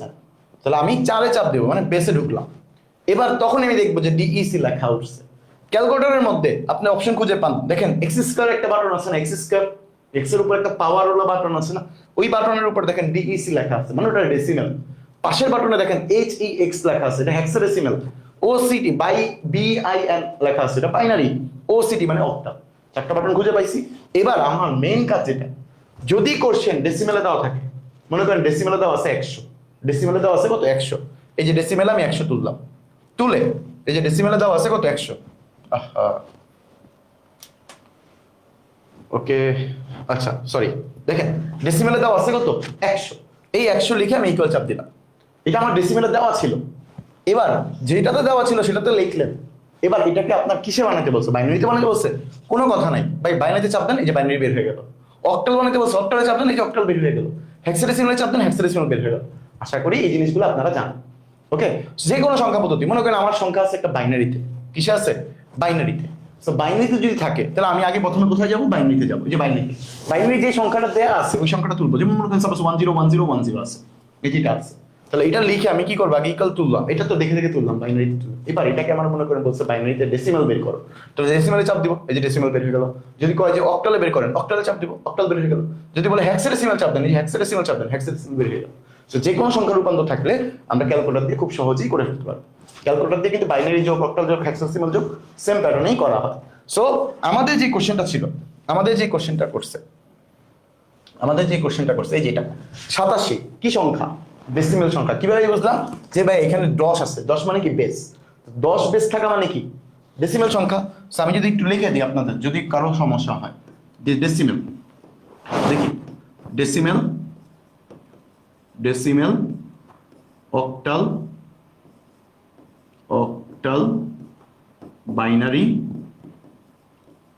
বাইনারি এবং হেক্সাডেসিমেল। ক্লিয়ার? সবাই দেখা যাইতেছে? ওকে ওকে ওকে ওকে ওকে আচ্ছা, খোঁজ নেওয়া হয়। আচ্ছা দেখেন, ডেসিমেলের বেস, এই যে বেস মানে যেটা দেখলে আমি চিনবো, বেস হলো 10। অক্টালের বেস কত? 8। বাইনারি বেস কত? 2। হেক্সাডেসিমেলের বেস কত? 16। এবার আমাদের যেটা সবচেয়ে মেন কাজ, যেটা মনে রাখার জিনিস, ডেসিমেলের সংখ্যাগুলো শুরু হয় কোথা থেকে? 0 থেকে। 0 1 2 3 4 5 6 7 8 এবং 9। ঠিক আছে? অক্টালের বেস কে? 0 1 2 3 4 5 6 7। হেক্সাডেসিমেলের বেস, বাইনারি বেস কত? 2টা, 0 এবং 1। হেক্সাডেসিমেলের বেস 0 1 2 3 7 8 9। এরপরে কে কে আছে? এ বি সি ডি ই এবং এফ। মনে রাখার জিনিস, ভালো করে শুনেন, মনে রাখার ব্যাপার যেটা, এই যে এ ব্যক্তিকে দেখতেছেন না এ, এই যে বি দেখতেছেন না বি, এই যে সি দেখছেন না সি, ঠিক আছে? কিভাবে? এই যে ডি, এই যে ই, এই যে এফ, কোনটা কত নম্বর সংখ্যা? ভালো করে বুঝি। এ মানে অনেকেই বলবে 11 নম্বর সংখ্যা, গুনবে এইভাবে 1 2 3 4 5 6 9 10, এরপরে কত? এই যে 11, কিন্তু আসলে এটা হয়ে যাবে 10। তাহলে এ মানে 10, এটা যেন মরে গেলেও যেন ভুলে না যায়। ঠিক আছে? মরে গেছেন তারপরে যেন বলা থাকে যে এ মানে কত? 10। বি মানে হলো 11, সি 12, ডি 13, ই 14, এফ 15। ম্যাক্সিমাম স্টুডেন্ট এটা ভুল করে। ঠিক আছে? এ কে 11 হিসাব করে, এফ কে 16 হিসাব করে। সো এটা মনে রাখার জন্য আরেকটা টেকনিক বলি, শুনেন। ডেসিমেলের বেস হলো 10, কিন্তু সর্বোচ্চ সংখ্যা দেখেন 9। তাহলে বোঝা গেল বেস যত, তার থেকে একটা সংখ্যা কম আসবে। অক্টালের বেস হলো 8, সর্বোচ্চ সংখ্যা 7। বাইনারি বেস হলো 2, সর্বোচ্চ সংখ্যা 1। হেক্সাডেসিমালের বেস কত? 16, সর্বশেষ সংখ্যা কি 16 হবে? না, এক কম হবে। কম হওয়া মানে কি? 15। তাহলে এটা যদি 15 হয় তাহলে 14 12 13 এরকম হিসাব করে করে দেখবেন এ মানে 10। ক্লিয়ার? যে কোনো ভাবে আপনি মনে রাখতে পারেন, কিন্তু এটা মনে রাখা লাগবে, ওকে? ক্লিয়ার? ওকে ওকে ওকে ওকে আচ্ছা ওকে। দেখেন, সো আমরা এবার আমাদের যে কোশ্চেন 87 একটা বাইনারি সংখ্যা নাকি না, এটা একটা ডেসিমাল সংখ্যা। কিভাবে বুঝলাম? ওই যে 10, এটাকে কিসে বানাইতে বলছে? বাইনারি সংখ্যা বানাইতে বলছে। আমাদের কোনো কথাই নেই, রূপান্তর দেখলেই মনে করেন চোখ বন্ধ করে ক্যালকুলেটর বসাই দিবেন। সো যেহেতু আগে কি দেখবো, কিসে আছে? ডেসিমেলে আছে, ক্যালকুলেটরটাকে আগে ডেসিমেলে নিয়ে গেলাম, এবার কি আছে ওটা দেখবো। 87 আছে, 87, এই যে 87 ডেসিমেলে আছে, তুলে দিলাম 87 ডেসিমেল। এবার কিসে নিতে বলছে? বাইনারি, অক্টাল, হেক্সাডেসিমাল, যেটাই বলুক না কেন, বাইনারি বলছে, বাইনারিতে চাপ দিয়ে দিব। কত আসছে? যেই মানটা আসছে ওটা অপশনে মিলাবো, যে কোনটার সাথে মিলে, যেটার সাথে মিলবে সেটাই অ্যান্সার। এবার আমি অপশন মিলাবো এই পাশ থেকে, ডান পাশ থেকে, সব কাজ করবো ডান পাশ থেকে, ভালো করে বুঝে। ডান পাশ থেকে 111010 111010, এই 111010, অ্যান্সার শেষ। যদি এটাকে অক্টালে বলতো, হেক্সাডেসিমালে বলতো, তাও বানিয়ে ফেলতে পারতাম। পারবো? ক্লিয়ার? তাহলে যে কোনো সংখ্যা রূপান্তর, এটা ডেসিমাল থেকে বাইনারি আসবে সবসময় এমন না, যে কোনো সংখ্যা রূপান্তর আসতে পারে পরীক্ষা, যে কোনো সংখ্যা রূপান্তর আসতে পারে। সো যে কোনো সংখ্যা রূপান্তর আসলে আমরা কিভাবে ক্যালকুলেটর করবো? ক্লিয়ার হয়েছে নাকি হয় নাই বলেন? এটা থেকে আমরা ক্যালকুলেটর টেকনিকটা একটু লিখে দিই, এইটা পাশে লিখে দিই, এটাকে বড় করে দিই আবার আগের মতো, এই যে বড় করে দিলাম। সো এখানে ক্যালকুলেটর হেক্স কিভাবে করলেন, আমি ক্যালকুলেটরটা কিভাবে করলাম সেটা একটু লিখে দিতেছি, হ্যাঁ আপনারা খাতায় করে নেবেন। ক্যালকুলেটর হেক্স, ঠিক আছে, ক্যালকুলেটর হেক্স। প্রথম অপশন, প্রথম কাজ কি করছিলাম? মোডে চাপ দিছিলাম, মোড মোড। দ্বিতীয় কাজ কি? ফোরে চাপ দিছিলাম। ফোরে কি লেখা ছিল? বেস, যে বেস, এরপরে এন ছিল। এতে চাপ দিলেই আপনার কাজ যা ছিল তাই, ঠিক আছে। এরপরে মান বসাবেন, উত্তর বের হয়ে যাবে, মান বসাবেন, উত্তর বের হয়ে যাবে। এটা হলো আমাদের ক্যালকুলেটর। ক্লিয়ার? তো যে কোনো সংখ্যার রূপান্তর আপনি করতে পারবেন না ক্যালকুলেটর দিয়ে? অবশ্যই করতে পারবেন, আশা করি করতে পারবেন, ইনশাল্লাহ করতে পারবেন। ওকে, সবাই বুঝতে পারছি কিনা? পাবেন একটু দেখলি। ওকে, যারা মিস করে গেছি তারা একটু কষ্ট করে, ক্লাসটা শেষ হলে আবার একটু ট্রেনে দেখে নেবেন ভাইয়া, ঠিক আছে? কারণ ক্লাস এমনিতেই অনেক বড় হবে। তো আমি যদি আবার একই জিনিস বারবার রিপিট করি সেক্ষেত্রে আপনারা পিছিয়ে যাবেন, শেষ করতে পারবো না। সেই জন্য আমাকে আমার মতো আগাতে দেন, আপনাদের যাদের যেটা ভুল হয়ে যাবে, মিস্টেক হয়ে যাবে, সেটা কি করবেন? একটু পিছিয়ে আবার দেখে নেবেন, আশা করি ক্লিয়ার হয়ে যাবে। ওকে, ক্লিয়ার হয়ে যাবে। ওকে সবাই, ওকে আচ্ছা, ওকে মাশাআল্লাহ। চলো চলো পরেরটাতে যাই, পরেরটাতে যাই। একে দেখেন, ভালো করে বুঝেন, ভালো করে বুঝেন। বলছে 1011 সংখ্যার কয়টা বিট আছে? মনে রাখবেন, বাইনারির এক একটা বিট মানে বাইনারির এক একটা ডিজিট, ডিজিট মানে কি? এক একটা অংশ, এই যে এক একটা অঙ্ক, এই যে ডিজিট, ডিজিট, এক একটা ডিজিট মানেই হলো আমাদের বিট। এক একটা ডিজিট মানেই কি আমাদের বিট। তাহলে এখানে আমাদের এক একটা ডিজিট মানে কয়টা ডিজিট আছে একটু খেয়াল করি তো। এই যে একটা, দুইটা, তিনটা, এই যে চারটা। তাহলে ভাইয়া অ্যান্সার কি চারটা? এর থেকে সহজ জিনিস আর আছে? বলেন, এর থেকে সহজ জিনিস আর আসছে পরীক্ষায়? যদি এটা পরীক্ষায় আসছে কিন্তু অলরেডি আলিম পরীক্ষা 2019 সালে আসছে, কপাল ভালো থাকলে আপনাদেরও আসবে, হয়তো এটা চেঞ্জ করে অন্য কিছু দিতে পারে। তো সেক্ষেত্রে কি আমরা পারবো না? একেবারেই পারবো ইনশাল্লাহ, অবশ্যই পারবো। না পারলে মায়ের ছাড়া কোনো উপায় নেই, মায়ের ছাড়া কোনো উপায় নেই। ওকে ওকে গুড। তারপর আসি, এই যে অনেকের কাছে এই কোশ্চেনটা যখন যখন ভালো করে বুঝেন, যখন এটা আলিম পরীক্ষা 2019 সালে আসছে, তখন ভাই পরীক্ষা দিয়ে আসার পর পোলাপাইন মনে করেন প্রশ্নের উপর প্রশ্ন, যে ভাই এই প্রশ্ন তো জীবনও দেখিনি, এই প্রশ্ন জীবনও দেখিনি, অনেকের কাছে কোশ্চেন। বাট এটা খুবই সহজ কোশ্চেন, বইয়ের লাইন থেকে তুলে দেওয়া কোশ্চেন। একটু বেসিকটা ভালো করে বুঝি, এই টাইপের কোশ্চেন পরীক্ষা আসতে পারে, পরীক্ষায় আসার চান্স সবচেয়ে বেশি এই টাইপের কোশ্চেন। সে একটু ভালো করে বুঝি এটা কিভাবে কি কোশ্চেন। আমরা প্রথমত দেখতেছি এগুলা কি, এগুলা কি এক একটা ডিজিট না? গুণে দেখবেন এখানে আছে 8টা, কয়টা আছে? 8টা। এখানে আছে কয়টা? 8টা। এখানে কয়টা আছে? 8টা। এখানে কয়টা আছে? 8টা। সো এই যে বড় বড় যে 8টা সংখ্যা না, এগুলাকে মূলত বলা হয় কি? IP address. কি বলা হয়? IP address. এখন কথা হলো আইপি অ্যাড্রেস, আবার আইপি অ্যাড্রেস আবার দুই প্রকার, একটা IPv4, IPv5। এখন IPv4 নাকি 5 এটা বুঝবো কেমনে? IPv4 বোঝার উপায় আছে, 5ও বোঝার উপায় আছে, ভালো করে বুঝি।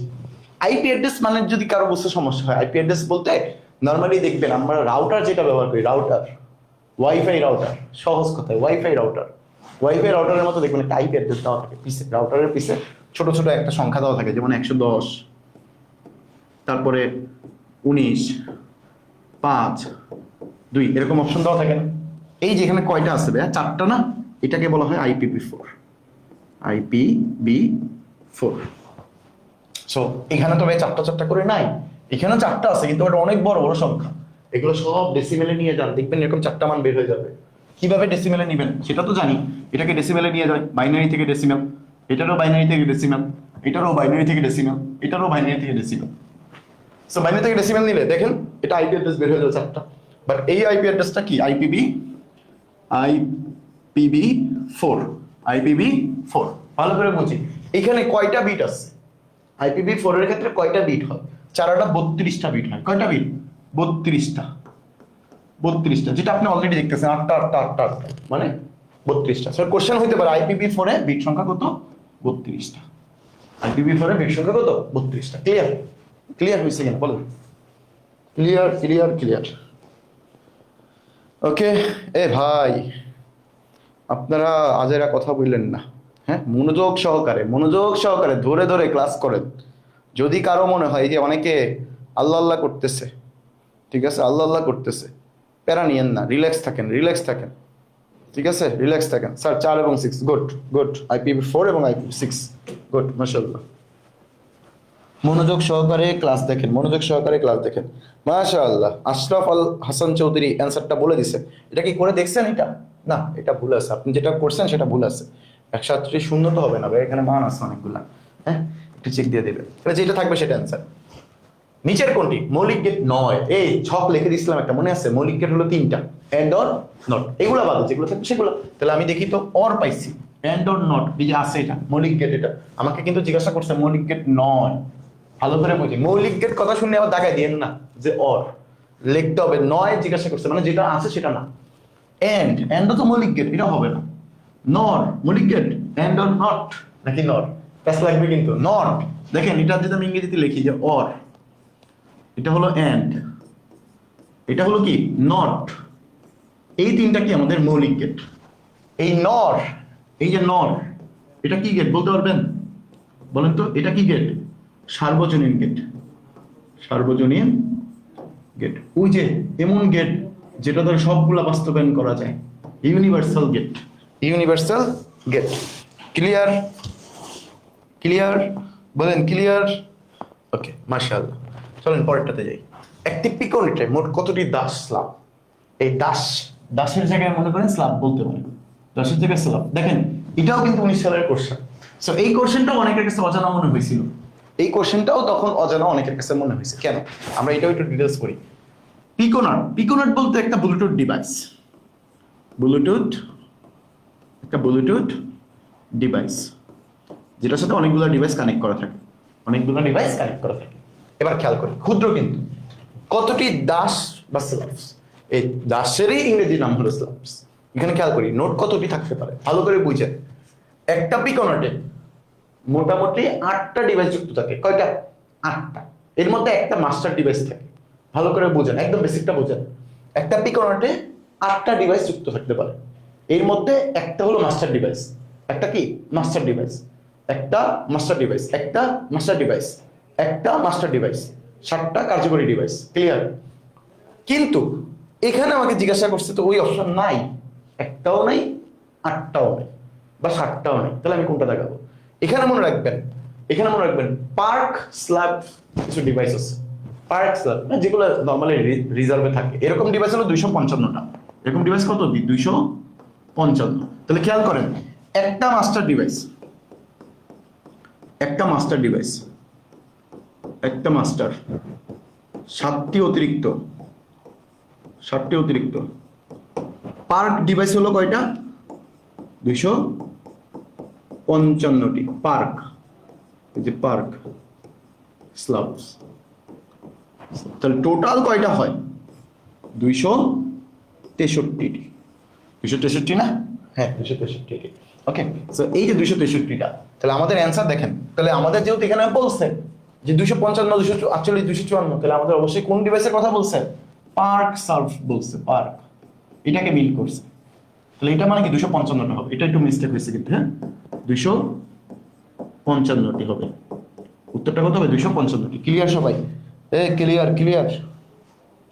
এই যে যারা দুষ্টামি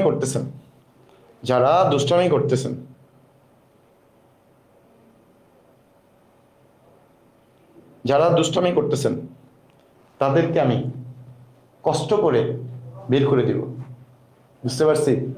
সো যারা দুষ্টামি করতেছেন, উল্টাপাল্টা কমেন্ট করতেছেন, আজেরা কথা বলতেছেন, তাদেরকে ক্লাস করার কোনো যোগ্যতাই রাখা উচিত না, তাদেরকে বের করে দেওয়া হবে। সো ক্লাস করতে ইচ্ছা না করলে বের হয়ে যাবে, ক্লাসে এসে কথা বলা যাবে না, ওকে?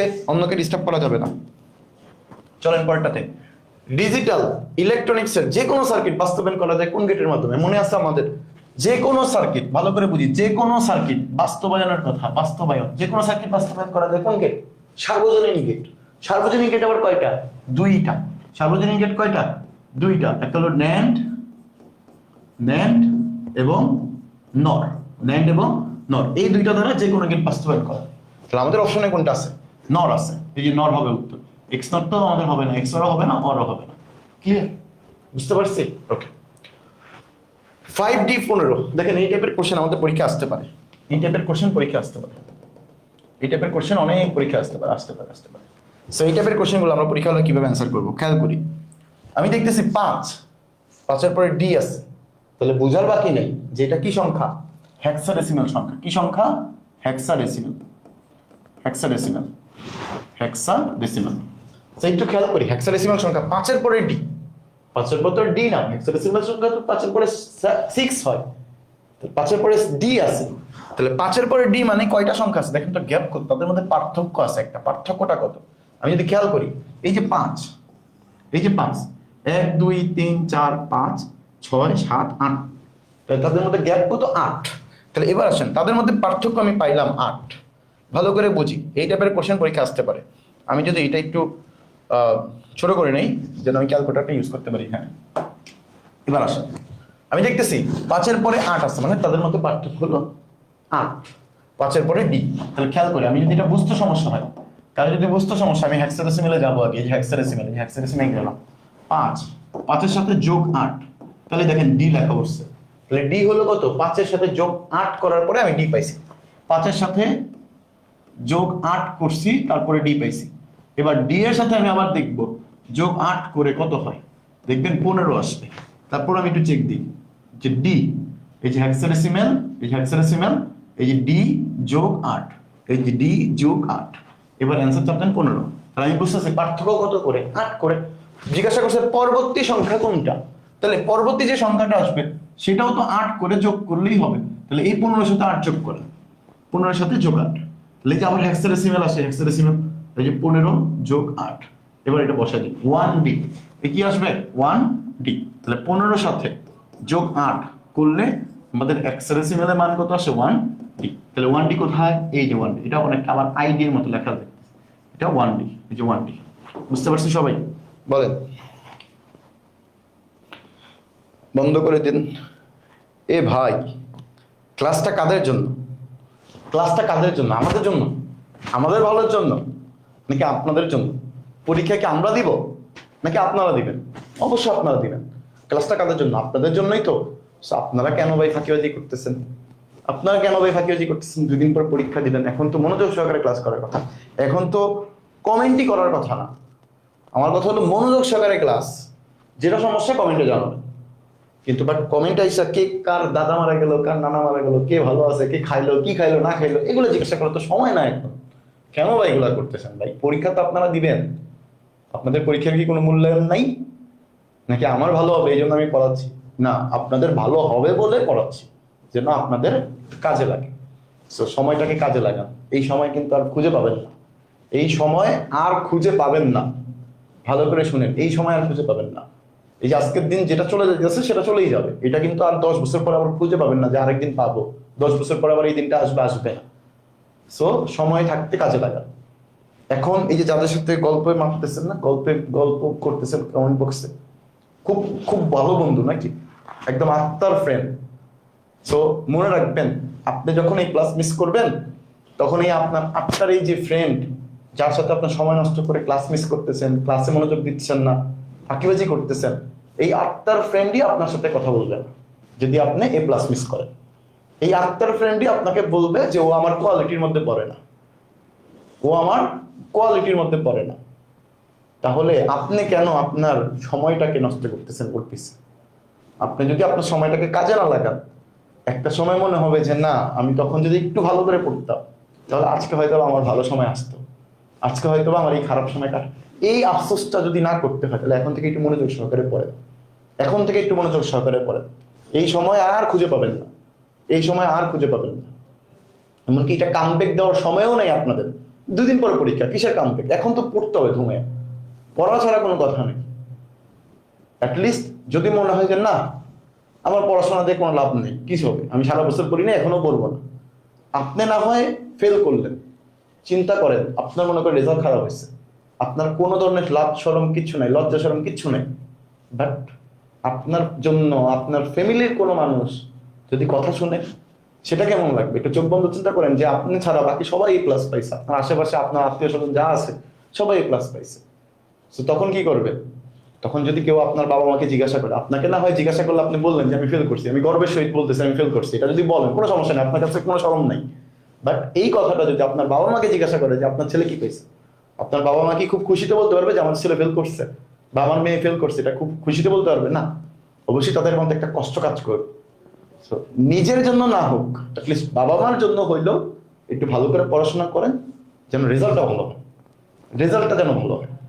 কারণ আমরা নর্মালি কি হয়, আমাদের বর্তমান বাংলাদেশ সমাজে কি হয়, যে যখন কেউ জানে যে আপনি প্লাস পান নাই, দেখবেন আপনার এমন আত্মীয় আছে যারা 10 বছরও আপনার খোঁজ খবর নেয় না, বাট যখনই জানতে পারছে যে আপনি রেজাল্ট খারাপ করছেন, তখন দেখবেন আপনার বাবা মাকে দিনে 14 বার ফোন দিয়ে জিজ্ঞাসা করবে যে আপনার ছেলের রেজাল্ট কি, ছেলের রেজাল্ট কি, মেয়ের রেজাল্ট কি। সো এই যে একটা খোঁচা লাগার যে অভ্যাস, এটা কিন্তু আমাদের মধ্যে আছে। সো অ্যাটলিস্ট এই জিনিসগুলো থেকে আমার বাবা মাকে সেভ করার জন্য হলেও আমাদের করতে হবে। এই চিন্তাটা মাথায় রাখেন। এখন এত ফাঁকি ঝুঁকি এগুলো করার দরকারই নেই। আপনি জাস্ট পরীক্ষা দিবেন 2 দিন পরে, এখন কেন এত ফাঁকি ঝুঁকি করবেন? আপনার যদি মনে হয় যে না এগুলো পারি, আপনি স্কিপ করে চলে যান। আমরা তো কেউ ধরে রাখিনি যে আসেন ভাই ক্লাস করেন। যদি মনে হয় যে পারি তাহলে চলে যান, না পারলে ক্লাস করেন, মনোযোগ সহকারে ক্লাস করেন। নিজের জন্য না হোক, বাবা মার স্বপ্ন পূরণের জন্য হইলেও পড়াশোনা করেন, কাজে লাগবে। ওকে, চলেন। ওকে, আচ্ছা চলেন পরেরটাতে যাই। কি বলছে কোশ্চেন? ইউটিএফ নিম্নের কোন কোড? এটা আমাদের বইয়ের রিডিং থেকে আসছে। হ্যাঁ, এটা হলো ইউনিকোড। এগুলো আপনাদের বইয়ের রিডিং থেকে পড়তে হবে। হ্যাঁ, এসকি কোডের বিট কত মনে আছে? এসকি 7 এবং এসকি 8, এসকি 7 এবং এসকি 8, কিন্তু এসকি 7ও আছে, কিন্তু ভালো করে মাথায় রেখেন। হ্যাঁ, ওকে। কোন বর্তনী বাইনারি সংখ্যা যোগ করতে পারে? মনে রাখবেন, বাইনারি সংখ্যা যোগ করতে পারে মানে কি? বাইনারি সংখ্যা যোগ করতে পারে হলো অ্যাডার। অ্যাডার কিন্তু দুই প্রকার, একটা হাফ অ্যাডার, একটা ফুল অ্যাডার। হাফ অ্যাডার কি করে? 2টা বিট যোগ করতে পারে। ফুল অ্যাডার কি করে? 2 বা 3টা বিটও যোগ করতে পারে, ক্যারি সহ, ক্যারি বিট সহ। ওকে, সো এবার আসি, আমরা যদি আবার একটু স্ক্রিনটা বড় করে ফেলি, ওকে। এসকি 8, এই যে বলতে বলতে আসছে, এসকি 8 কোডের মাধ্যমে সর্বোচ্চ কতটা অক্ষর বা চিহ্নকে কোডভুক্ত করা যায়? এই যে এসকি 8 দেখছেন না, 8, তাহলে 2 এর উপর পাওয়ার 8, 2 এর উপর পাওয়ার 8 মানে হলো 256, 2 এর উপর পাওয়ার 8 মানে কত? 256। যদি আমাকে বলতো এসকি 7, এই যে এসকি 7, তাহলে মনে রাখবেন 2 এর উপর পাওয়ার 7, 2 এর উপর পাওয়ার 7 মানে হলো 128টা বিট। তাহলে এটা হলো 256টা বিট, আর এটা হলো 128টা। তাহলে 256টা অক্ষর বা চিহ্নকে কি করতে পারে? কোডভুক্ত করতে পারে। আর এসকি 7 হলো 128টা অক্ষর বা চিহ্নকে কোডভুক্ত করতে পারে। যেহেতু এসকি 8 জিজ্ঞাসা করছে, তাহলে আমাদের 256টি আসবে। ওকে, ক্লিয়ার সবাই? ওকে ওকে ওকে ওকে, তারপরে চলেন পরেরটাতে যাই। সার্বজনীন গেট কোনটা? রাইট, মনে আছে সার্বজনীন গেট মানে কি? ওই যে 2টা, যেই গেটগুলা সবগুলা গেটকে বাস্তবায়ন করতে পারে। কি কি? ন্যান্ড এবং নট, ন্যান্ড নট। তো সার্বজনীন গেট হলো 2টা, সার্বজনীন গেট হলো 2টা, একটা হলো ন্যান্ড, আর একটা কি? নর। সো ন্যান্ড এবং নর, এটা তো ভুল করাই যাবে না, এটা কিন্তু বারবার বলতেছি, ন্যান্ড এবং নর সার্বজনীন গেট। কেন সার্বজনীন গেট? কারণ এই 2টা গেট দ্বারা সকল গেটকে বাস্তবায়ন করা যায়, সকল গেটকে বাস্তবায়ন বা প্রমাণ করা যায়। তাহলে সেই ক্ষেত্রে ন্যান্ড এবং নরের মধ্যে কোনটা আছে? ন্যান্ড আছে, এই যে ন্যান্ড হলো অন আছে, বুঝতে পারছি? সো এন্ড কি? এন্ড হলো মৌলিক গেট। এন্ড কি গেট? মৌলিক গেট, এই যে মৌলিক গেট। ঠিক আছে, কিভাবে? এক্স অর এবং এক্স নর, এগুলো কি গেট? এগুলো হলো বিশেষ গেট। কি গেট? বিশেষ। এটাও কিন্তু বিশেষ গেট, বুঝতে পারছি? ক্লিয়ার? ওকে, চলেন পরেরটাতে যাই। ন্যান্ড গেটের আউটপুটকে নট গেটের মধ্যে দিয়ে প্রবেশ করলে কোন গেট পাওয়া যায়? ভাই ন্যান্ড গেট দেখতে কেমন? ন্যান্ড গেট এ এবং বি, এই যে এ বি। ন্যান্ড গেট মানে কি? এই যে এন্ড এর সাথে নট, তাহলে কি বের হয়? এ বি না? এই যে এ বি বার বের হয় না? সো এটাকে যদি আমি একটু ভাঙি, তাহলে কি পাবো? দেখেন তো, এ বি, এই যে ন্যান্ড মানে এন্ড, এরপরে কি? নট, এই যে নট। তাহলে এখানে বের হয় এ বি, এরপরে এটা বার করে দিলে এ বি বার। তো ন্যানকে ভাঙলে আমরা পাই হলো not plus and, not plus and. So not plus and আমাকে বলছেন নট গেটকে যদি আমি বাদ দিয়ে দিই, নট গেটকে ভিতরে প্রবেশ করাইছি, দেখেন তো এটাকে যদি আমি আবার নট গেটের মধ্যে দিয়ে প্রবেশ করি, তাহলে এ বির উপরে ডাবল বার আসতেছে না? মনে আছে 2টা বার কাটাকাটি হয়ে যায়, 2টা বার কাটাকাটি হয়ে গেলে থাকবে কত? এ বি থাকে। আর এ বিটা আসলে কি গেট? এ বিটা আসলে কি গেট? এন্ড গেট, এই যে এন্ড গেট। বুঝতে পারছি? তাহলে আমাদের থাকবে কি এন্ড গেট থাকবে, যে এন্ড গেট। ক্লিয়ার? সো এটা যদি আমরা আরো সহজে দেখি, কিভাবে খেয়াল করি, একটু খেয়াল করি। এই যে এটা হলো ন্যান্ড গেটের চিহ্ন, এটা তো ন্যান্ড গেটের চিহ্ন। তো খেয়াল করেন ন্যান্ড গেটের আউটপুট কি পাইছে, এবি বার না? এটাকে যদি আমি আবার একটা ন্যান্ড গেটের মধ্যে, নট গেটের মধ্যে প্রবেশ করি, তখনই তো আমরা এবি বার ছিল, এটার পর একটা বার, তো এটা তো আবার কাটাকাটি হয়ে থাকবে কত, এবি, এই যে এবি। তাহলে আমরা এটা পাইতেছি কি, এন্ড গেট পাইতেছি, এন্ড গেট। সো এটা হলো এন্ড গেট। সেম কোশ্চেনটাই ন্যান্ড গেটের পরিবর্তে নর গেট বলতে পারে। কি গেট? নর গেট দিয়েও আসতে পারে, এই যে নর গেট দিয়েও আসতে পারে, নর গেট দিয়ে আসতে পারে। সো নর গেট দিয়ে আসলে কি পারবো না, নর গেট দিয়ে আসলে পারবো না। সো নর গেট দিয়ে যদি আসে, যদি বলে নর গেটের মধ্যে দিয়ে, নর গেটের আউটপুটকে নট গেটের মধ্যে দিয়ে প্রবেশ করলে সেই ক্ষেত্রে কোন গেট পাওয়া যাবে? সো নর গেটের মধ্যে দিয়ে প্রবেশ করলে মনে রাখবেন আপনি অর গেট পাবেন। কি গেট? Or gate. তাহলে শর্টকাট মনে রাখবো, ন্যান্ড গেটের মধ্যে নট পাইলে নট নট কাটা থাকবে এন্ড। নর গেট মানে কি? নর গেট মানে কি? এই নর গেটকে ভাঙলেও তো আমি কি পাই, নট প্লাস অর পাই। তাহলে অর গেট, নট গেটের মধ্যে প্রবেশ করলে নট নট কাটা অর থাকবে। তাহলে নট গেটের, নর গেটের মধ্যে প্রবেশ করলে অর পাওয়া যাবে, আর ন্যান্ড গেটের মধ্যে দিয়ে যদি আমি আউটপুটকে নট গেটের মধ্যে প্রবেশ করি তাহলে আমরা এন্ড পাবো। ক্লিয়ার? ক্লিয়ার? ওকে, চলেন সামনের দিকে যাই। কোন লজিক গেটের ইনপুট এবং আউটপুট লাইন সমান হয়? মনে রাখবেন আমাদের যে 7টা গেট আছে, and, or, not, XOR, X not, NAND এবং নট, এই যে 7টা গেট আছে, এই 7টা গেটের মধ্যে প্রত্যেকটার মধ্যেই একাধিক ইনপুট ঢুকানো যায়, একটা আউটপুট বের হয়। বাট একটা গেট আছে যে গেটের মধ্যে ইনপুট এবং আউটপুট সংখ্যা সমান, ইনপুট এবং আউটপুট সংখ্যা সমান। কোন গেট সেই? কোন সেই মূল্যবান গেট? সেটা হলো নট গেট। সেটা কি? Not get. এই নট গেটটা কি হয়? এই নট গেটটা দেখতে অনেকটা কেমন, এই যে এরকম, এই যে নট গেট, এটা হলো নট গেট। সো খেয়াল করেন আমি যদি একটা ইনপুট দিই এ, তাহলে এটা কি হয়ে যাবে, এ বার। সো দেখেন ইনপুট কিন্তু একটাই প্রবেশ করতেছে, তাহলে ইনপুট একটা, আউটপুট একটা। এটা মনে হয় থাকবেন যে ইনপুট সংখ্যা যদি 0 হয় তাহলে এই নট গেটের মধ্যে প্রবেশ করলে সেটা 1 হয়ে যাবে, আবার 1 যদি হয় ইনপুট সংখ্যা, নট গেটের মধ্যে প্রবেশ করলে সেটা 0 হয়ে যাবে, মানে যা থাকবে তার উল্টো। তাহলে এটা ছাড়া বাকি সব গেটই কিন্তু একাধিক ইনপুট একটা আউটপুট, একাধিক ইনপুট একটা আউটপুট। বাকি সবাই এই যে এটা, এটা এবং এটা, এই তিনটা, এই তিনটা, এই তিনটা কি হয়? এই তিনটা হয় একাধিক ইনপুট, একাধিক ইনপুট লিখে দিতেছি, একাধিক ইনপুট একটি আউটপুট, একটি আউটপুট। এই শুধুমাত্র এই নট গেটটা কি একটা ইনপুট একটা আউটপুট। মনে থাকবে? মনে থাকবে? ক্লিয়ার? ক্লিয়ার কিনা? ক্লিয়ার কিনা? ওকে, ক্লিয়ার, ক্লিয়ার, ক্লিয়ার। এবার আসেন একটি ডিকোডারের আউটপুট, ডিকোডার, ডিকোডারের আউটপুট 64 হলে, বলে রাখবেন এই ডিকোডারের ক্ষেত্রে কখনো কখনো এনকোডারও বলতে পারে, ডিকোডারের পরিবর্তে এনকোডারও বলতে পারে। সো এই যে এনকোডার যদি বলে, এনকোডার তো বলতে পারে। এখন ডিকোডার এবং এনকোডার দুইটা সম্পর্কে জানতে হবে। মনে রাখবেন ডিকোডার, ডিকোডার, ডিকোডারের ক্ষেত্রে, ডিকোডারের ক্ষেত্রে ইনপুট সংখ্যা হয় n সংখ্যক। ইনপুট কি? ইনপুট n সংখ্যক, এই যে n সংখ্যক। আউটপুট, আউটপুট 2 এর উপর পাওয়ার n সংখ্যক। ঠিক আছে, ইনপুট n সংখ্যক, আউটপুট কি 2n সংখ্যক। বাট এনকোডারের ক্ষেত্রে, এনকোডার, এনকোডার, এনকোডার, এনকোডারের ক্ষেত্রে ইনপুট, ইনপুট 2n সংখ্যক, 2n, আর আউটপুট, আউটপুট n সংখ্যক, n। সো এনকোডার ডিকোডার কি বুঝেন? মানুষের ভাষাকে কম্পিউটার ভাষায় রূপান্তর করে, আবার কম্পিউটার ভাষাকে মানুষের ভাষায় রূপান্তর করে। মনে আছে? ওকে, সো এবার খেয়াল করো, আমাকে জিজ্ঞাসা করছে ডিকোডার, তাহলে ডিকোডারের ইনপুট সংখ্যা কি n না? জিজ্ঞাসা করছে ইনপুট কত দিতে হবে, ইনপুট কত দিতে, ইনপুট তো n, আউটপুট বলে দিচ্ছে। তাহলে আমি তো আউটপুট জানি কি, আউটপুট কি সংখ্যক হয় 2n না? তাহলে এইটা হলো 2n এর মান, 2 এর উপর পাওয়ার n। তাহলে আমি দেখতে পারি যে 2 এর উপর পাওয়ার n ইকুয়াল হলো কত, 64। এই যে আউটপুটের মান 64 দেওয়া আছে। তাহলে এখান থেকে আমাদের n এর মানটা বের করতে বললে তো ইনপুট সংখ্যা হয়ে গেল। ইনপুট মানেই তো n, এই ইনপুট মানে কি n, এই n এর মানটা জানতে চাইছি। তো খেয়াল করো, আমরা যদি ক্যালকুলেশন করি, ম্যাথমেটিক্যাল ক্যালকুলেশন করি, তাহলে তো 2 এর উপর পাওয়ার n ইকুয়াল হলো 2 এর উপর পাওয়ার 6, এটা করলে 64 আসে। ঠিক একইভাবে 2 পাশ থেকে সূচক 2 উঠাই দাও, তাহলে n এর মান কত আসছে 6। এখন আমরা অনেকে সূচক বুঝি না, আমরা অনেকে কি করি না, সূচক বুঝি না।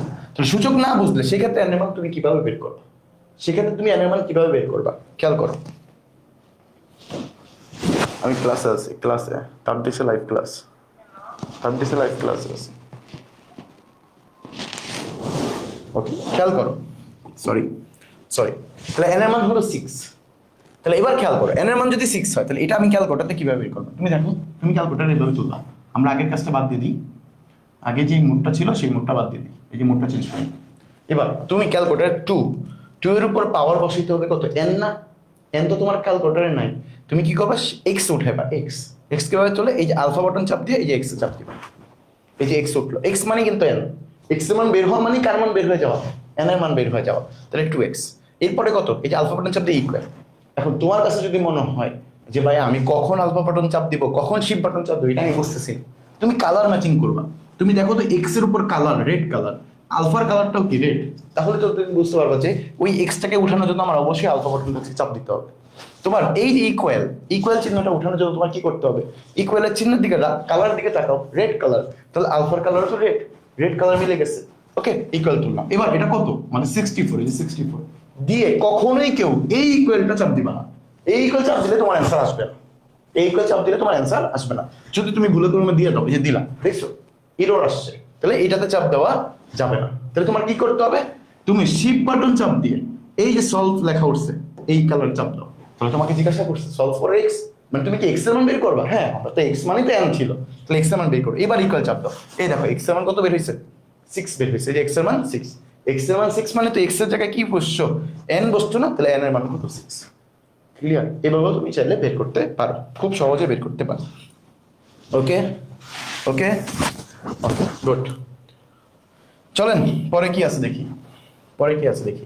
আচ্ছা এবার আসো সরল করতে বলছে, সরলের ক্ষেত্রে কিন্তু আমাদের ওই যে যোগের উপপাদ্য, গুণের উপপাদ্য এগুলো কিন্তু কাজে লাগবে। সো ওগুলো অ্যাপ্লাই করলো, আমরা এটা যদি সরল করে দেখে অনেকভাবে সরল করা যায়। তুমি একভাবে করছো, তোমার বন্ধু আরেকভাবে করছো সরল, অ্যান্সার দেখবা দুইজনের সেমই আসে। কেউ অনেকে বড় করে করে 4-5 লাইন হয়ে যায়, কেউ 2 লাইনে করে ফেলে, উত্তর একই আসে।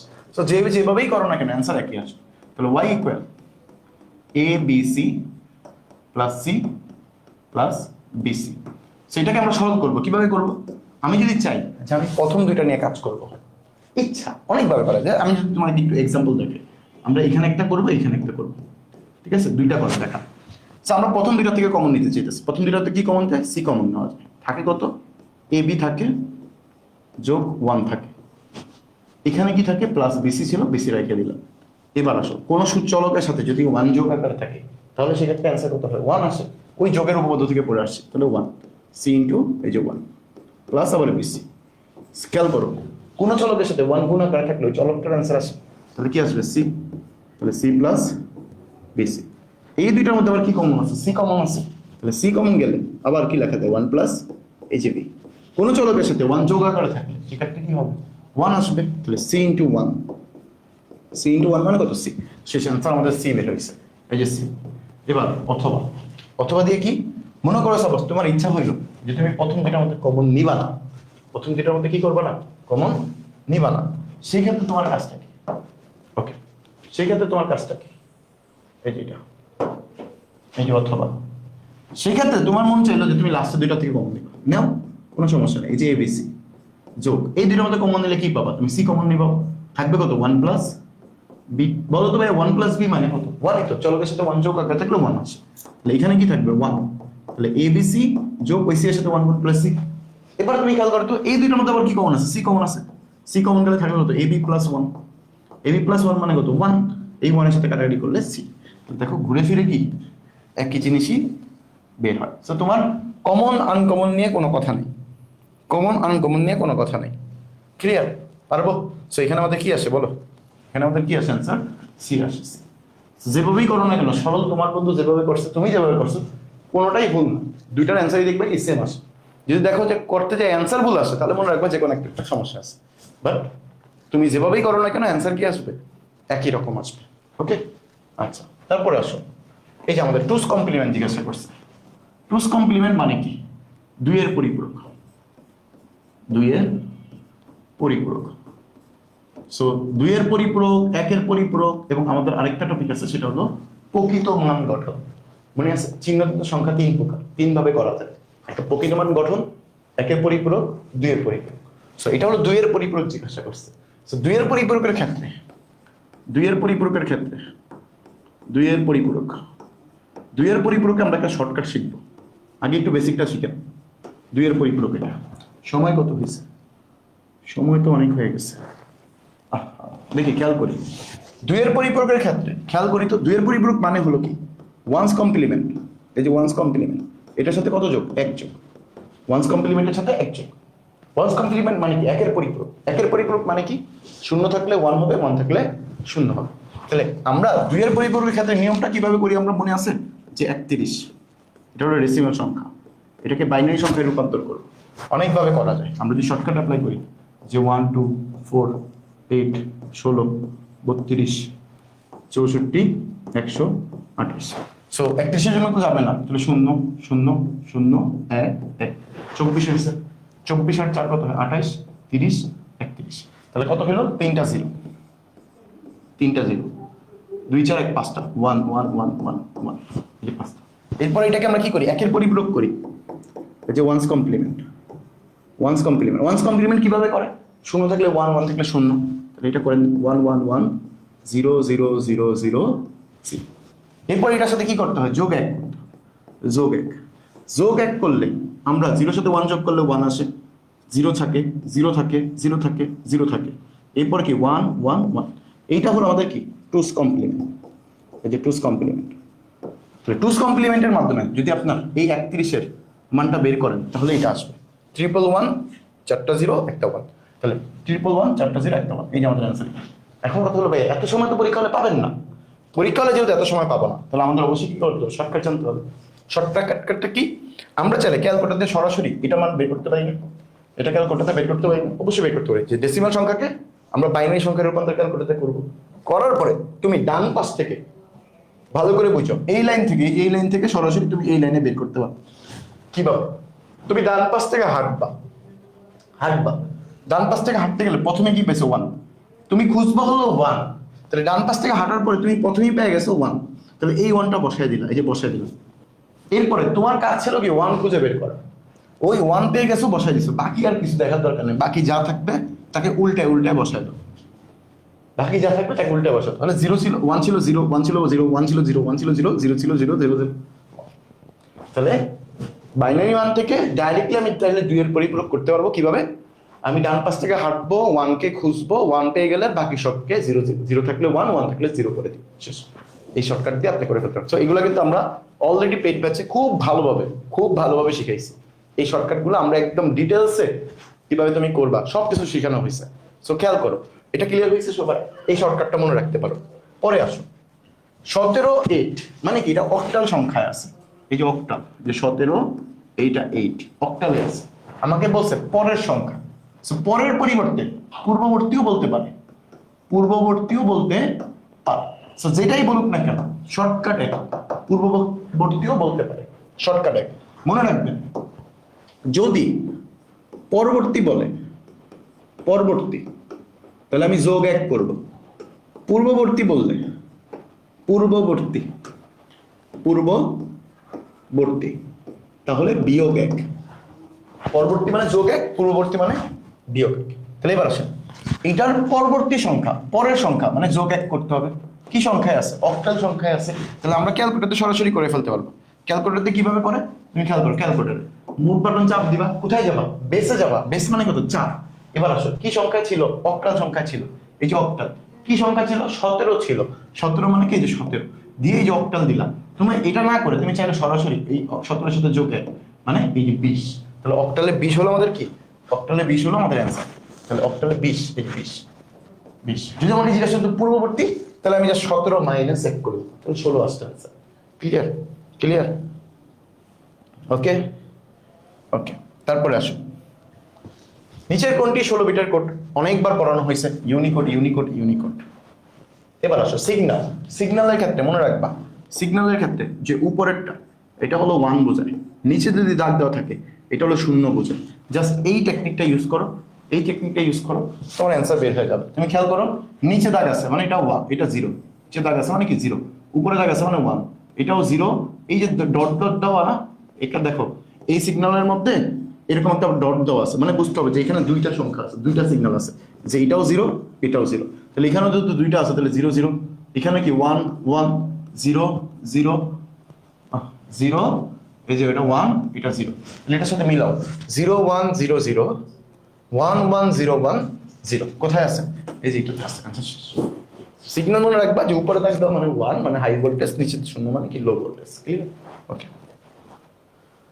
সমতুল্য মান জিজ্ঞাসা করছে। সমতুল্য মান মানে কি? এই মানটা, এই হেক্সাডেসিমালে যে মানটা, এই মানটা সমান কি 33 অক্টালে, নাকি এবিসি ডেসিমেলে, নাকি এই মানটা, নাকি এই মানটা, এটা চেক দিতে বলছে। তো আমরা এটা চেক দিই কিভাবে, খেয়াল করো। এ বলতে কি বোঝেন? এটা যদি হেক্সাডেসিমাল বলছে, এ মানে কিন্তু 10, বি মানে কত 11, সি মানে কত 12। সো এইগুলাকে আমরা একেবারে শর্টকাটে করে ফেলবো কিভাবে? ক্যালকুলেটরটা ওপেন করো। আমি যদি একসাথে দেখাই, একটু ছোট করে নেই, ক্যালকুলেটরটা ওপেন করো। ক্যালকুলেটরটা অলরেডি আমি হেক্সাডেসিমালে নিব, প্রথমে যে হেক্সাডেসিমাল নিলাম, জাস্ট এটা ক্যালকুলেটর তুলে দিবা যে এ যোগ, এই যে এ যোগ বি যোগ সি, এই যে এ প্লাস বি প্লাস, তুললাম, তুলে এটা তো হেক্সাডেসিমাল, এই যে হেক্সাডেসিমালে নিলাম মানে 21। হেক্সাডেসিমালে এই তিনটাকে যোগ করলে কত পাওয়া যায়? 21 পাওয়া যায়। এবার তুমি এটাকে অক্টালে নিয়ে দেখো তো 33 আসে কিনা। অক্টালে নিলাম 41 আসে, তাহলে এটা মিলে না, প্রথমটা মিলে না। এরপর আমি যদি এটাকে হেক্সাডেসিমাল নিই, এটা বাদ হবেই না, এটা কি হবেই না। তাহলে আমরা যদি একটু চেক দিই,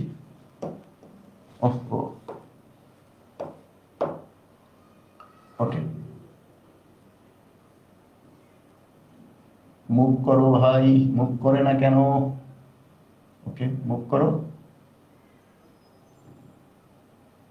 এই মুভ করছে। এটাকে একটু সরাই দেখো, যদি আমি এবিসি কে যদি হেক্সাডেসিমালে নিয়ে যেতাম, এই হেক্সাডেসিমালে নিয়ে যেতাম, এটাকে আমি অক্টালে নিয়ে যেতেছি, অক্টাল দিয়ে চেক দেওয়ার জন্য, অক্টালের সাথে মিলে কিনা। অক্টালে 41, কিন্তু আমার বসে 33 হবে না, বাদ।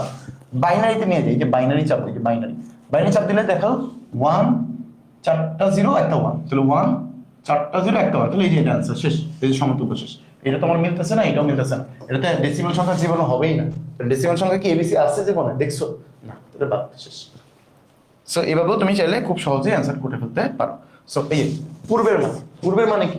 বিয়োগ করবা, কত 1 বিয়োগ করবা, তাহলে এটাকে তুমি করো, ক্যালকুলেটর দিয়ে করে ফেলতে পারো, তুমি জানো এটা অ্যান্সার কত আসবে। দেখো তো 10 আসছে, 10 হেক্সাডেসিমালে। তাহলে আমার প্রথম কাজ হলো আগে হেক্সাডেসিমালে যাওয়া, যে হেক্সাডেসিমালে গেলাম, 10 আসছে না, এই যে 10 লিখলাম।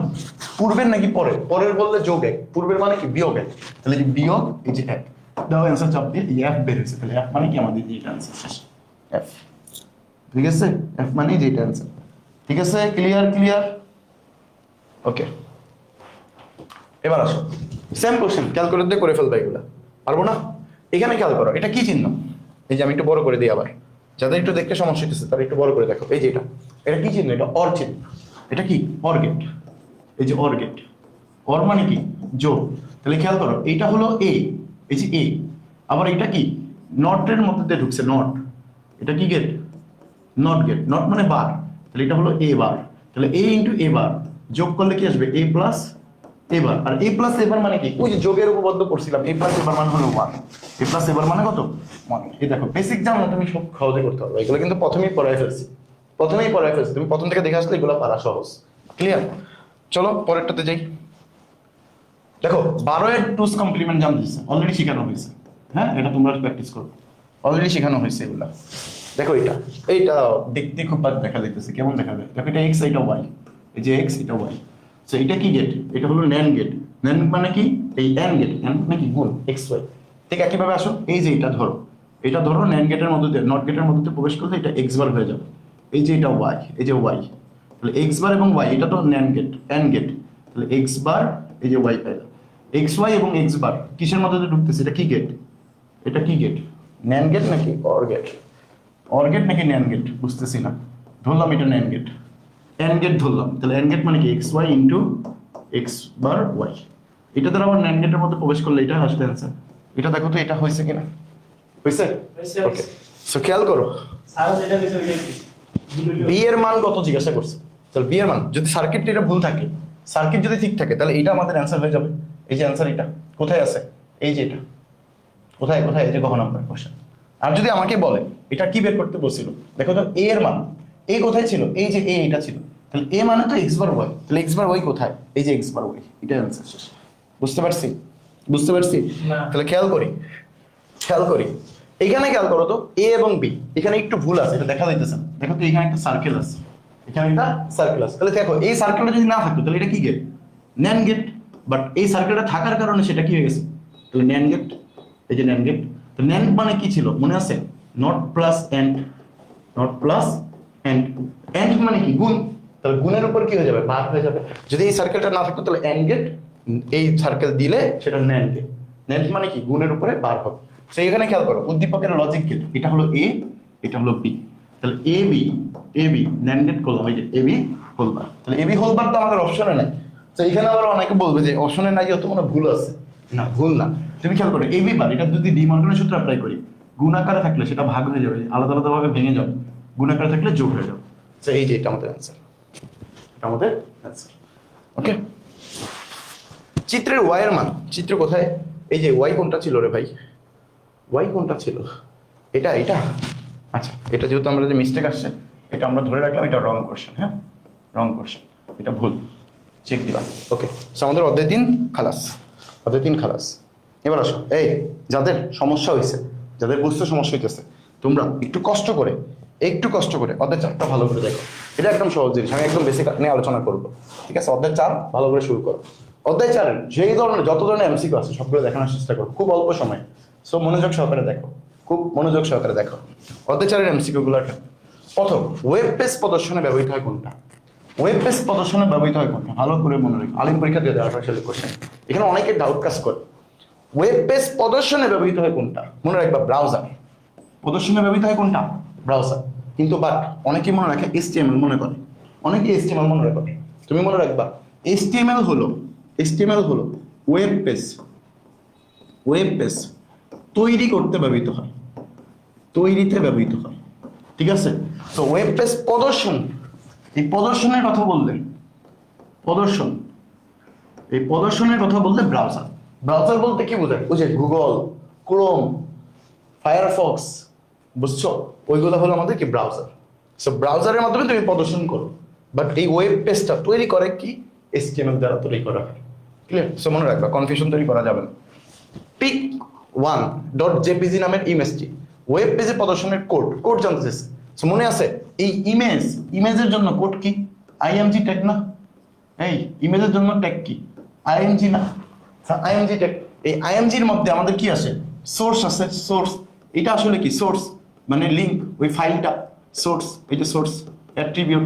তাহলে এই ট্যাগটা দেখো তো কোথার মধ্যে আছে? এই যেটা, এইটা দেখো, এটা কিন্তু হবে না, কারণ এটা হলো ইমেজ, এটা আমাদের ভুল, এটা বাদ। এটা হবে না, কারণ কি? ইমেজের কিন্তু ক্লোজিং ট্যাগ নাই, ইমেজের কিন্তু কোনো ক্লোজিং ট্যাগ নাই, তাহলে এটাও কি? হবে না। ঠিক আছে, কিভাবে? পি তো এটা আসবেই না, পি কেন আসবে? ইমেজের মধ্যে কিসের পি? তাহলে এটা আমাদের আনসার। বুঝছো? বুঝছো? ওকে, তারপর আসো টেবিল ডাটা, এর ট্যাগ কোনটা? টেবিল ডাটা দেখো তো, শর্টকাট ফর্ম ইউজ করি, টি, এটা হলো ডি, তাহলে টেবিল ডাটা হলো টিডি।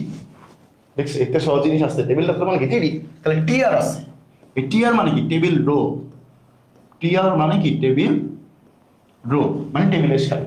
ঠিক আছে, কিভাবে? টিএস, টিএস মানে কি? টেবিল হেড, টেবিল হেড বা টেবিল হেডার, যেটাই লেখো না কেন।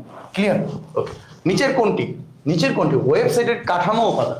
এ ভাইয়া কাঠামো উপাদান জিজ্ঞাসা করছে, কাঠামো উপাদান, এই যে উপাদান, এই উপাদানগুলো কে কে আমি একটু বলে রাখি, তাহলে বুঝতে পারবো। কাঠামো উপাদান বলতে বোঝায় ওই যে হেডার লিখি না আমরা, হেডার, একটা ওয়েবসাইটের উপরের অংশটা, এই উপরের অংশটাকে বলা হয় হেডার, এই যে হেডার।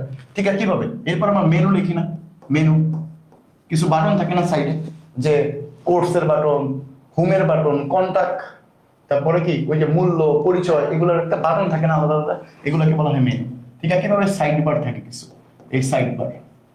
ঠিক আছে, কিভাবে? আবার ফুটার বলি না আমরা, ফুটার লাস্টের অংশ, একদম লাস্টে কপিরাইটের যে অংশটা থাকে এটাকে ফুটার। সো এগুলোকে বলা হয় কি? একটা ওয়েবসাইটের কাঠামো, একটা ওয়েবসাইটের কাঠামো। তাহলে কাঠামো মানে তো এইগুলো, তাহলে এগুলোর মধ্যে কোনটা আছে? এটা অ্যান্সার শেষ। ইন্ডেক্স ডট এইচটিএমএল মানে কি? ফাইল জমা রাখে, এটা ভুল আছে, এটা ভুল আছে, এটা কিন্তু মেনু হবে। হ্যাঁ, menu. So index dot HTML যদি বলে, ইন্ডেক্স ডট এইচটিএমএল মানে কি? ফাইল জমা রাখে, ফাইল। এটা হলো ফাইলের কাজ করে, ফাইলের কাজ করে। সো এটা ভুল আছে, হবে কি? মেনু, মেনু হবে, menu, menu, menu, menu, menu, এই খ হবে মেনু। বুঝতে পারছি? সো আমাকে যদি বলতো ওয়েবসাইটের কাঠামো উপাদান কোনটা, তাহলে ওই চারটার যে কোনো একটা অপশন থাকলে ওইটা আনসার। বাট যদি আমাকে বলতো যে ফাইল জমা রাখে কোথায়, তাহলে ইন্ডেক্স ডট এসটিএমএল বোঝায়। তাহলে ইন্ডেক্স ডট এসটিএমএল দ্বারা আসলে কি বোঝায়? ফাইল জমা রাখা বোঝায়। স্ট্যাটিক ওয়েবসাইট উন্নয়নের ভাষা কোনটা? ভাই এটা কথা নেই, এটা একদম সিএসএস। কি সিএসএস? সিএসএস সিএসএস পূর্ণ রূপটাও সামনে আসবে হয়তো বা, মনে রাখতে পারবা। সবচেয়ে বড় হেডিং, হেডিং তোমরা জানি 6টা, H1 থেকে H6 পর্যন্ত। সবচেয়ে বড় কোনটা? H1। সবচেয়ে বড় কোনটা? H1। সবচেয়ে বড়, সবচেয়ে বড়। ঠিক একইভাবে, ঠিক একইভাবে সবচেয়ে ছোটটা হবে কোনটা? সবচেয়ে বড় এটা, এই যে সবচেয়ে ছোট এটা, এই যে সবচেয়ে ছোট,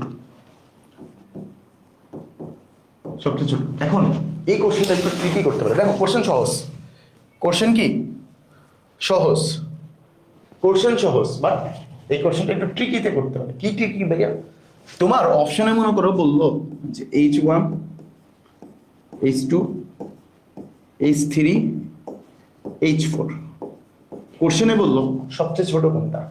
তুমি যদি মুখস্থ করো ভাইয়া H6 হলো সবচেয়ে ছোট, তাহলে কিন্তু হবে না। এই অপশনগুলোর মধ্যে সবচেয়ে ছোট কোনটা? H4। তখন কিন্তু আবার এটা ছোট হয়ে যাবে, এটা ছোট হয়ে যাবে।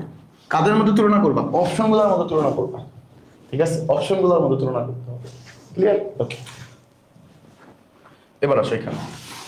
HTML এর উদ্ভাবক হলেন, একদম কমন কোশ্চেন ভাই। HTML এর উদ্ভাবককে টিম বার্নার্স-লি। মনে রাখার বিষয় হলো এই টিম বার্নার্স-লি কিন্তু www আছে না, www এইটারও কিন্তু প্রবর্তক। তো www মানে কি? World wide web. মনে আছে? আমি যদি একটু লিখে দিই যে ওয়ার্ল্ড ওয়াইড ওয়েব, এইটারও কিন্তু প্রবর্তক, এটারও কিন্তু কি প্রবর্তক। মনে রাখবা, এগুলা বেসিক কথা, এগুলা বেসিক কথা। স্যার 2 নাম্বারটা বুঝি নাই, আমরা কত নাম্বার আসছে? 8 নাম্বার। ভাইয়া একটু কষ্ট করে চেক দিয়ে নিও, একটু আবার একটু রিভাইজ দিয়ে নিও। হ্যাঁ, একবার টেনে দেখে নিও। HTML এর সম্পূর্ণ কন্টেন্ট কোন থেকে থাকে ভালো করে বুঝো, এখানে একটু কনফিউশন আছে। সম্পূর্ণ কন্টেন্ট জিজ্ঞাসা করছে, সম্পূর্ণ কন্টেন্ট কোন থেকে থাকে?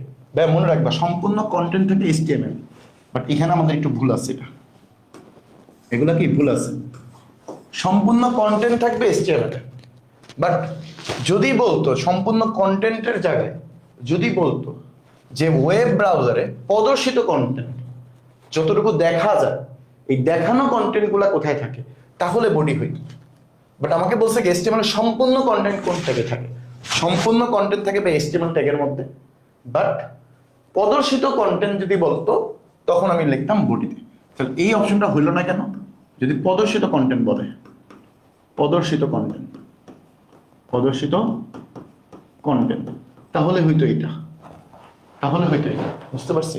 তাহলে হয়তো এটা। বাট যেহেতু বলছো সম্পূর্ণ কন্টেন্ট, সম্পূর্ণ কন্টেন্ট গুলো HTML এর মধ্যে থাকে। দেখো একটু কথার হেরফের হলে কিন্তু অ্যান্সার চেঞ্জ হয়ে যেতেছে, একটু কথার হেরফের হলে কিন্তু অ্যান্সার চেঞ্জ হয়ে যেতেছে। এটা ভালো করে মনোযোগ দিতে হবে। যদি বলতো HTML এর প্রদর্শিত কন্টেন্ট গুলো কোন ট্যাগের মধ্যে থাকে, তাহলে আমরা বডি ট্যাগ লিখতাম। বাট যদি বলতো সম্পূর্ণ কন্টেন্টের কথা বলছে, এখানে কিন্তু প্রদর্শিত যে যে অংশটা আমরা দেখতে পাই এই অংশের কথা বলে নাই। যদি ওই অংশটার কথা বলতো তাহলে আমি বডি ট্যাগ বলতাম।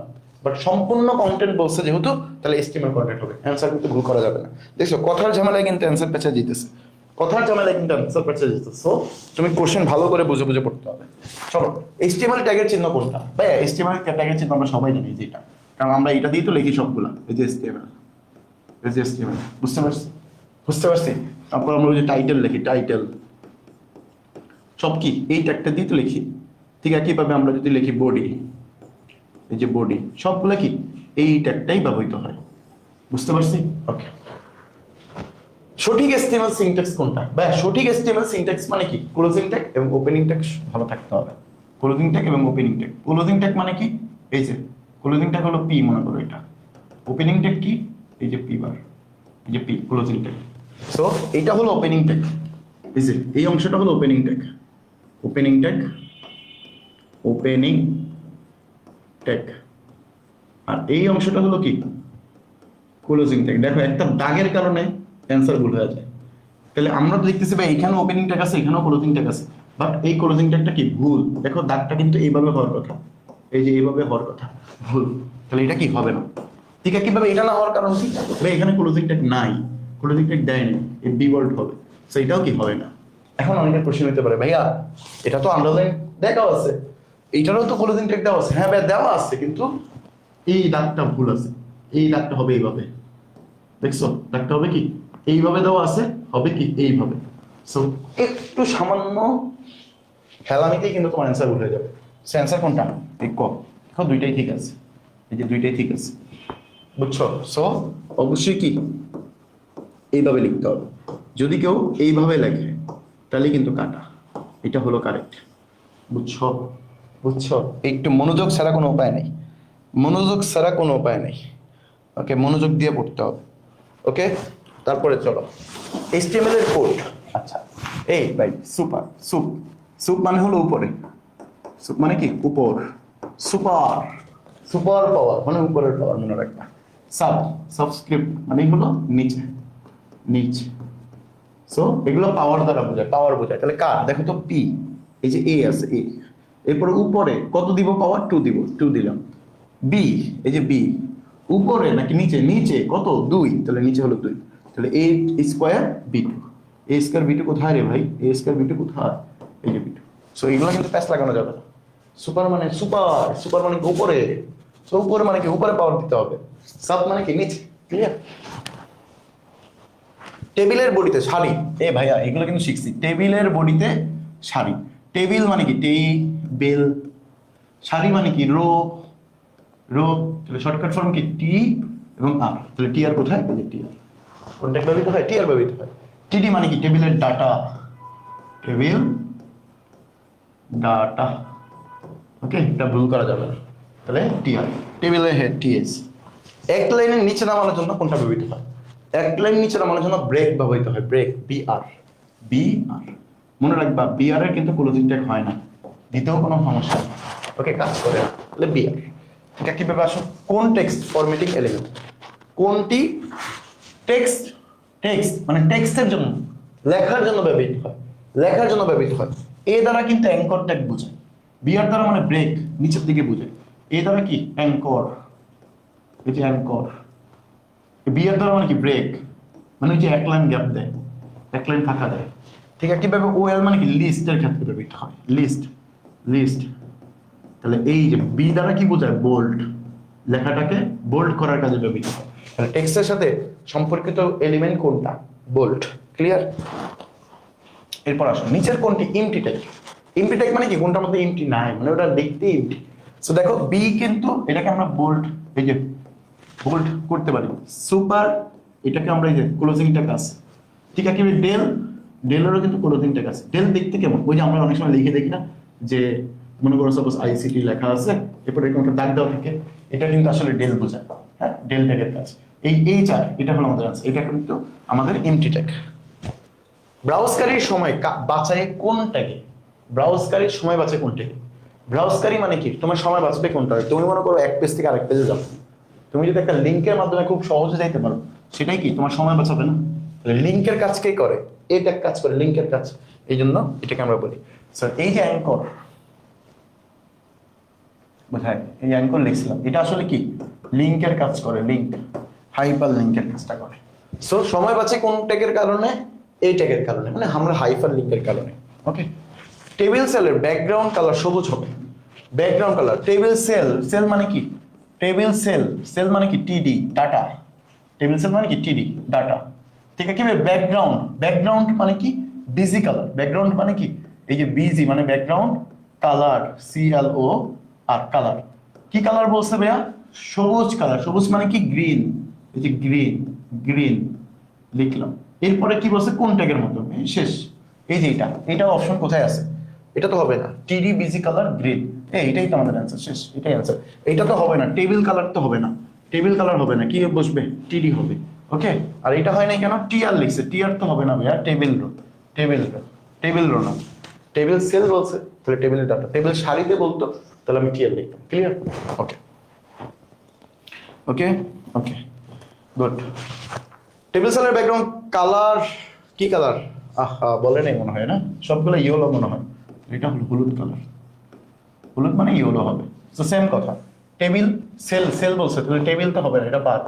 টেবিল টিআর আইডি লিখছে, কি লিখছে এটা? এটাও বাদ। এই যে টিডি মানে এটা অ্যান্সার আমাদের, শেষ। নতুন ট্যাবে ওয়েব পেজ খুলতে ব্যবহৃত অ্যাট্রিবিউট কোনটা? নতুন পেজ, ভাই এটা ভুল লাগছে একটু, হ্যাঁ এটা ভুল আছে। দেখো, নতুন ট্যাবে ওয়েব পেজ খুলতে ব্যবহৃত, নতুন ট্যাবে ওয়েব পেজ খুলতে ব্যবহৃত অ্যাট্রিবিউট কোনটা? অবশ্যই টার্গেট। অবশ্যই কি? টার্গেট। এই টার্গেটের মাধ্যমে নতুন একটা ওয়েব পেজ খোলা হয়, আর ব্ল্যাঙ্ক দিলেই সেটা নতুন পেজটা খোলা হয়। তাহলে অ্যাট্রিবিউটটা কোথায়? টার্গেট। ওটার মধ্যে একটা ব্ল্যাঙ্ক কাজ করে। ঠিক একইভাবে এসরাফটা কি? এসরাফ মূলত লিংকের কাজ করে, লিংক প্রদর্শন করে, লিংক দেয়। সো এখানে কিন্তু এটা মিস্টেক হবে, হ্যাঁ। অ্যান্সার কি হবে? অ্যান্সার টার্গেট হবে, টার্গেট। তো কোশ্চেনটা ভালো করে পড়বা। গুগল.com মানে সার্চ ইঞ্জিন। গুগল.com কি? একটা সার্চ ইঞ্জিন। এটা কোশ্চেন করে সিএসএস এর পূর্ণরূপ। ভাই সিএসএস এর পূর্ণরূপ হলো ক্যাসকেডিং স্টাইল শিট। এই যে সি দ্বারা প্রকাশ করা হয়, এস দ্বারা প্রকাশ করা, এস দ্বারা প্রকাশ করা। তাহলে সিএসএস বলতে বোঝায় কি? Cascading style sheet. এটা কিন্তু ভুল করতে পারে অনেকে, আবার স্টাইলিং শিট বলতে পারে, ভুল হয়ে যাবে। সো সিএসএস মানে কি? ক্যাসকেডিং স্টাইল শিট, মনে রাখবা। একটি ওয়েবসাইটকে পাবলিশ করার জন্য ওয়েব সার্ভারে ওয়েবসাইটটি আপলোড করার পদ্ধতিকে কি বলা হয়? ভাই হোস্টিং বলা হয়। হোস্টিং ছাড়া তুমি কিন্তু ফাইলই জমা দিতে পারবে না। এই তোমার যত ধরনের ফাইল, এগুলো সব কোথায় জমা থাকে? হোস্টিং এ জমা থাকে। এবার আসো, ওয়েবসাইটের একক ঠিকানা কি? এইটা অনেকেই ভুল করে। ওয়েবসাইটের একক ঠিকানা হলো তোমার ইউআরএল। ওয়েবসাইটের একক ঠিকানা কি? ইউআরএল। এই আইপি অ্যাড্রেসটা কি করে ভাইয়া? আইপি অ্যাড্রেসটা হলো, ওহো এটা একটা মিস্টেক আছে। ওয়েবসাইটের একক ঠিকানা হলো ইউআরএল, বাট আইপি অ্যাড্রেসটা তোমার কি করে? আইপি অ্যাড্রেস হলো পুরো ঠিকানাটাকে তোমার বলা হয় আইপি অ্যাড্রেস। ঠিকানা হলো তোমার ইউআরএল। ঠিকানা কি? ইউআরএল। ওকে, এই দাঁড়াও, আমি 1 মিনিট জেনে তারপর তোমাকে জানাই, হ্যাঁ। কোশ্চেন কনফিউশন রাখা যাবে না। ওকে, ইউআরএল নাকি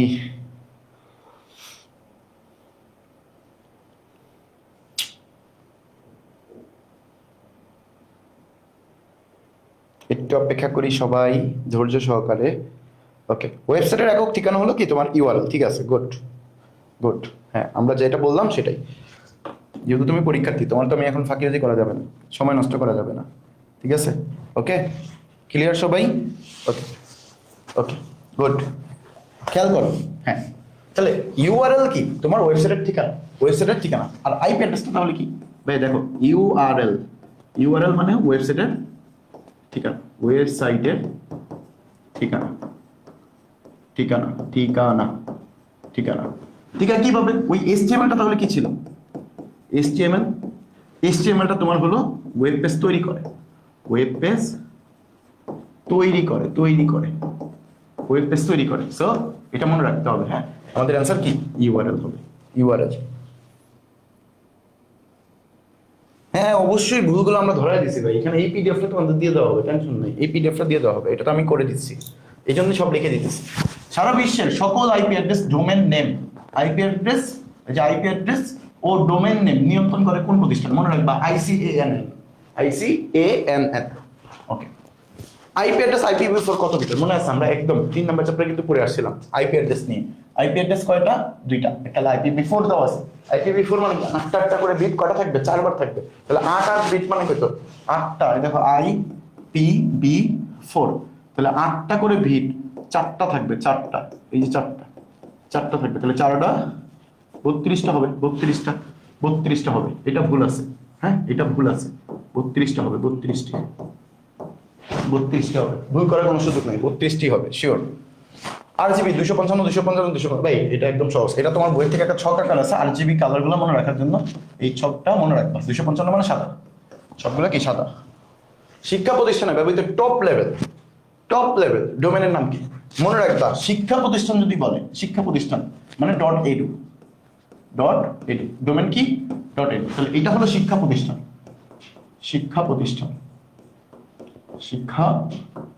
প্রতিষ্ঠানের জন্য এটা ব্যবহৃত হয়। যদি আমাদের গভর্নমেন্ট মানে সরকারি কোনো কিছু ব্যবহৃত হয়, সরকারি ক্ষেত্রে .com মানে কি? কোনো ব্যবসা বাণিজ্যের ক্ষেত্রে, ব্যবসা। প্রতিষ্ঠান মানে কি? যে ORG মানে প্রতিষ্ঠানের ক্ষেত্রে, মনে থাকবে, অর্গানাইজেশন বা প্রতিষ্ঠান। ইউআরএল হলো ওয়েব পেজের কি? ইউআরএল হলো ওয়েব পেজের কি? সার্ভার, লিংক নাকি হোম পেজ নাকি অ্যাড্রেস? ইউআরএল এটা কিন্তু লিংক। ওয়েব বলেন মানে হলো লিঙ্ক, ঠিক আছে। অ্যাড্রেস তো পুরোটা www যেটা আছে সেটা পুরোটা লিঙ্ক। কোন ধরনের ডাটা টাইপের মাধ্যমে ডাটাবেস হইতে ওয়েব পেজে লিংক করা যায়? কোন ধরনের ডাটা টাইপ থেকে? এটা অবশ্যই হাইপার লিংক। কোন ধরনের ডাটা টাইপ? ডাটাবেস হতে লিংক, লিংক মানে হলো হাইপার লিংক। লিংক মানে কি? Hyper link, hyper link, hyper link. বুঝতে পারছি? গুড। 32 হওয়ার কথা, হ্যাঁ 32 হওয়ার কথা, আমরা ঠিক করে দিছি। ফন্টের নাম পরিবর্তন করতে কোন অ্যাট্রিবিউটটি ব্যবহৃত হয়? ফন্টের নাম পরিবর্তন করতে আমাদের ফেস অ্যাট্রিবিউট ব্যবহৃত হয়। ডট এডু দ্বারা, এই দেখো ডট এডু দ্বারা মানে কি বোঝায়? শিক্ষামূলক বোঝায়, শিক্ষামূলক। ওকে। আইএসপি এর পূর্ণরূপ কি? Internet service provider. Internet service provider কোথায়? ইন্টারনেট সার্ভিস প্রোভাইডার, এই যে ইন্টারনেট সার্ভিস প্রোভাইডার, খেয়াল করো।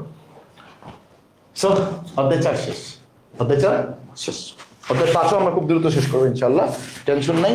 তোমাদের অনেকের অনেক কোশ্চেন থাকে বা অধ্যায় 5 নিয়ে, টেনশনের কোনো দরকার নেই। অধ্যায় 5 আমরা বেশি নিব না, জাস্ট 10-15 মিনিটের মধ্যে শেষ হয়ে যাবে ইনশাল্লাহ অধ্যায় 5। সো অধ্যায় 5 তুমি একটু ভালো করে মনোযোগ সহকারে দেখো।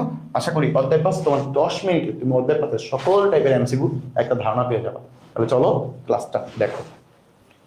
সো অধ্যায় 5 প্রথম যে কোশ্চেনটা, কম্পিউটারের প্রসেসরের সবচেয়ে কাছে কি থাকে? সবচেয়ে কাছে কি থাকে? সবচেয়ে কাছে থাকে রেজিস্টার। সবচেয়ে কাছে কি থাকে? রেজিস্টার। এটা একটু ভুল লেখছে, হ্যাঁ। আমি যদি এটার একটু প্রসেসটা একটু লিখে দিই। প্রসেসটা হলো প্রথমে তোমার থাকে এসএসডি। প্রথম ধাপ কি থাকে? এসএসডি। এই এসএসডি কে আমরা অনেকে রোম বলি। কি বলি? রোম বলি। এই এসএসডি কে আমরা অনেকে হার্ড ডিস্ক বলি। হার্ড ডিস্ক, হার্ড ডিস্ক, যে হার্ড ডিস্ক, ডিস্ক। বুঝতে পারছি? সো এইটা হলো প্রথম ধাপ। এটা কি? প্রথম ধাপ। তো খেয়াল করো, এটা হলো প্রথম ধাপ। এটার পরের অংশ কি যায়? এটার পরের অংশ থাকে হলো, এটার পরের অংশ থাকে হলো র্যাম। কি থাকে? র্যাম। ঠিক আছে, কিভাবে? এইটার পরের অংশ থাকে হলো ক্যাশ মেমোরি। Cache memory. ঠিক আছে, কিভাবে? এটার পরের ধাপে কি থাকে? এইটার পরের ধাপে থাকে আমাদের প্রসেসর। এবার তুমি দেখো তো প্রসেসরের সবচেয়ে কাছে কি? সবচেয়ে কাছে কি? আচ্ছা সরি মিস্টেক। এই যে দেখো, এই যে প্রসেসর। দেখো ক্যাশ মেমোরির পরে থাকে আমাদের রেজিস্টার। ক্যাশ মেমোরির পরে থাকে কি থাকে? রেজিস্টার বানান ভুল দেখছি। রেজিস্টার। এরপরে থাকে আমাদের প্রসেসর। সো দেখো এই হলো স্টেপ। তাহলে দেখো তো প্রসেসরের সবচেয়ে কাছে কি? রেজিস্টার। সবচেয়ে দূরে কি? Hard disk. কোশ্চেনটা হয়তো এরকম বলতে পারতো যে কাছের জায়গায় যদি দূরে বলতো, দূরে, তাহলে আমাদের হার্ড ডিস্ক হইতো। দূরে বললে কি হইতো? হার্ড ডিস্ক হইতো। তাহলে হার্ড ডিস্ক হবে দূরের, হার্ড ডিস্ক হবে কি? দূরের। রেজিস্টার কি? কাছের। যেহেতু কোশ্চেনে কাছের বলছে, তাহলে আমাদের অ্যান্সারটা হবে কি? রেজিস্টার। ওকে, ক্লিয়ার সবাই? ক্লিয়ার। দেখো এন্ড অর নট, এগুলো আমরা প্রোগ্রামিং চিহ্ন বলি। দেখো এই এন্ড, এই যে অর, ঠিক আছে, কিভাবে? এই যে নট। এগুলাকে কি বলা হয় প্রোগ্রামিং ভাষায়? কি বলা হয়? এগুলাকে বলা হয় লজিক্যাল অপারেটর। এগুলোকে কি বলা হয়? Logical operator. এই যে এন্ড, ঠিক আছে। কিভাবে আসো? নিচের কোনটি সঠিক ভ্যারিয়েবল? মনে রাখবা, সঠিক ভ্যারিয়েবল হওয়ার, এই যে ভ্যারিয়েবল হওয়ার জন্য শর্ত, হওয়ার জন্য প্রথম শর্ত নো স্পেস। কোনো ধরনের স্পেস থাকতে পারবে না। নো স্পেস, লেখার মধ্যে কোনো ধরনের স্পেস থাকতে পারবে না। 2 নাম্বার, নো স্পেশাল ক্যারেক্টার।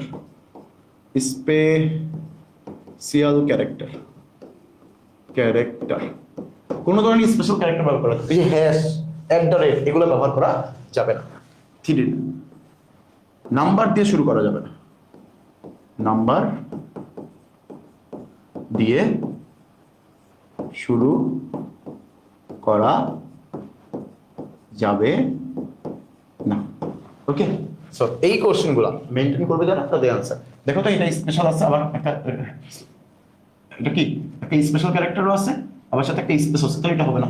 এই যে স্পেস আছে, হবে না। ঠিক আছে, কিভাবে? নাম্বার দিয়ে শুরু করছে, হবে না। এই যে ড্যাশ দিয়ে শুরু করছে, দেখো এইটা হলো আমাদের অ্যান্সার। এটা হলো আমাদের অ্যান্সার। দেখো স্পেস দিয়ে, এটা কিন্তু ড্যাশ দিয়ে শুরু করছে, ড্যাশ দেওয়া যাবে, কোনো সমস্যা নেই। ঠিক আছে, কিভাবে আসো? এটাও একটা ভুল আছে, এটা হলো 5x² হবে। হ্যাঁ, 5x² হবে। তাহলে 5x² কে ভাঙতে হবে, নিয়মিত ভাঙতে হবে। দেখো 5x², x² মানে কি? দুইটা, কার সাথে গুণ? এই যে x এর সাথে আবার x², এই যে x²।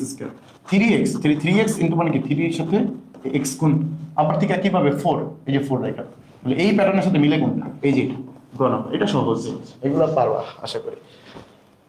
প্লাস প্লাস এন এর মানে কি, এটা কি একটা একটা করে বাড়বে, প্লাস প্লাস এর মানে কি একটা একটা করে বাড়বে, একটা করে বাড়া মানে কি N plus one, N plus one, এটা সহজ জিনিস, এগুলো সহজ, এগুলো সহজ। এবার আসো এই যে চিত্র, চিত্র চিত্রগুলা খেয়াল করো, ফ্লো চার্টের মধ্যে কিছু চিত্র আছে আমাদের, ফ্লো চার্টের মধ্যে কিছু চিত্র আছে, যেমন কি প্রথম চিত্রটা থাকে আমাদের, এই যে প্রথম চিত্রটা থাকে এরকম, এই যে প্রথম চিত্র, এই যে ঘুরে দিব, এই যেটা, হ্যাঁ এই যেটা, এটা খেয়াল করো, এটা কিন্তু ইনপুটের জন্য, ইনপুট এবং আউটপুট দুইটার জন্য, ইনপুট এবং আউটপুট দুইটার জন্য। ঠিক আছে, কিভাবে, যদি আমাদের সার্কেল আসে, সার্কেল, এই যে সার্কেল, এই সার্কেলটা আসলে কি, সার্কেলটা হলো কানেক্টর, সার্কেলটা কি কানেক্টর।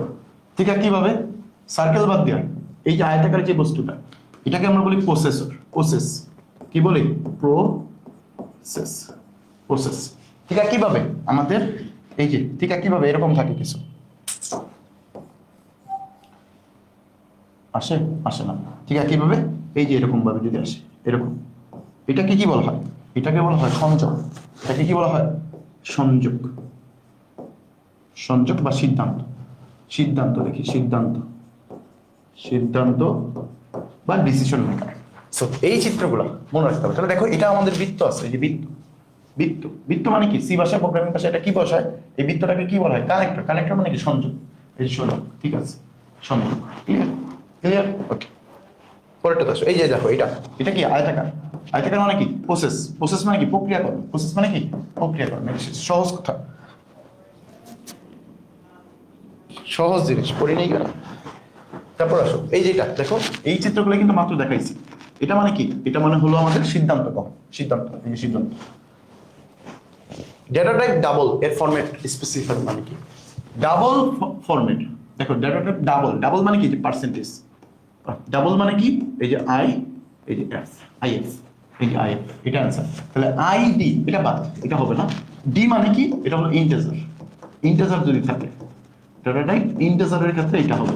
ঠিক আছে, কিভাবে, এটা হলো কি ফ্লোটের ক্ষেত্রে, ফ্লোট, ডেটা টাইপ ফ্লোট যদি হয় তাহলে এটা হবে।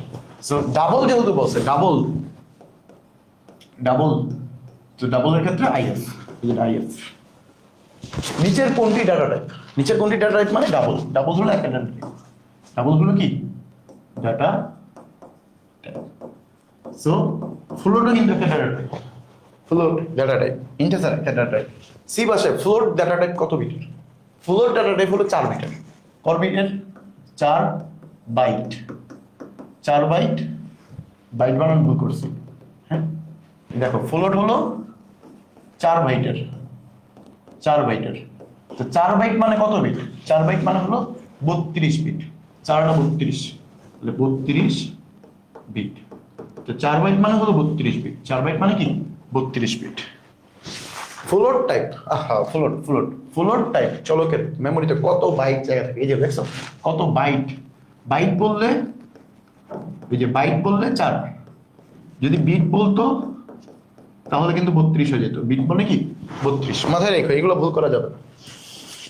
টেক্সট ডেটা টাইপে বর্ণের সংখ্যা সর্বোচ্চ কত হইতে পারে, টেক্সট ডেটা টাইপে সর্বোচ্চ সংখ্যা কত হইতে পারে, সর্বোচ্চ সংখ্যা কিন্তু কত হইতে পারে এটা বলছে, কিন্তু সর্বোচ্চ সংখ্যা কতটা, সর্বোচ্চ সংখ্যা দেখো টেক্সট ডেটা টাইপে, ভালো করে বুঝি, টেক্সট ডেটা টাইপে বর্ণের সংখ্যা কত হইতে পারে, যদি এটা বলতো বর্ণের সংখ্যা কত হইতে পারে, তাহলে 256টা, কতটি হইতে পারে, দেখো টেক্সট, টেক্সট ডেটা টাইপ, এই টেক্সট ডেটা টাইপে যদি বলে যে সংখ্যা কতটি, কতটি সংখ্যা, তাহলে হয়তো 256টি, তাহলে হয়তো কত 256টি, বাট বলছে সর্বোচ্চ, সর্বোচ্চ, তো শুরু তো হয় দেশ, শুরু হয় কোথা থেকে, শুরু হয় শূন্য হতে, শুরু হয় শূন্য হতে, চিন্তা করো শুরু হতে শূন্য থেকে যদি শুরু হয় তাহলে 256 মানে কি 255টা থাকবে,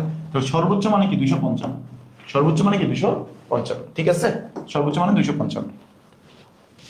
সমপ্রকৃতির ডাটার সমাবেশকে কি বলা হয়, সমপ্রকৃতি মানে কি একই প্রকৃতির, একই ধরন, একই ধরনের ডেটা, একই ধরনের ডেটার সমাবেশকে কি বলা হয়? একই ধরনের সমাবেশকে বলা হয় অ্যারে। Array, array.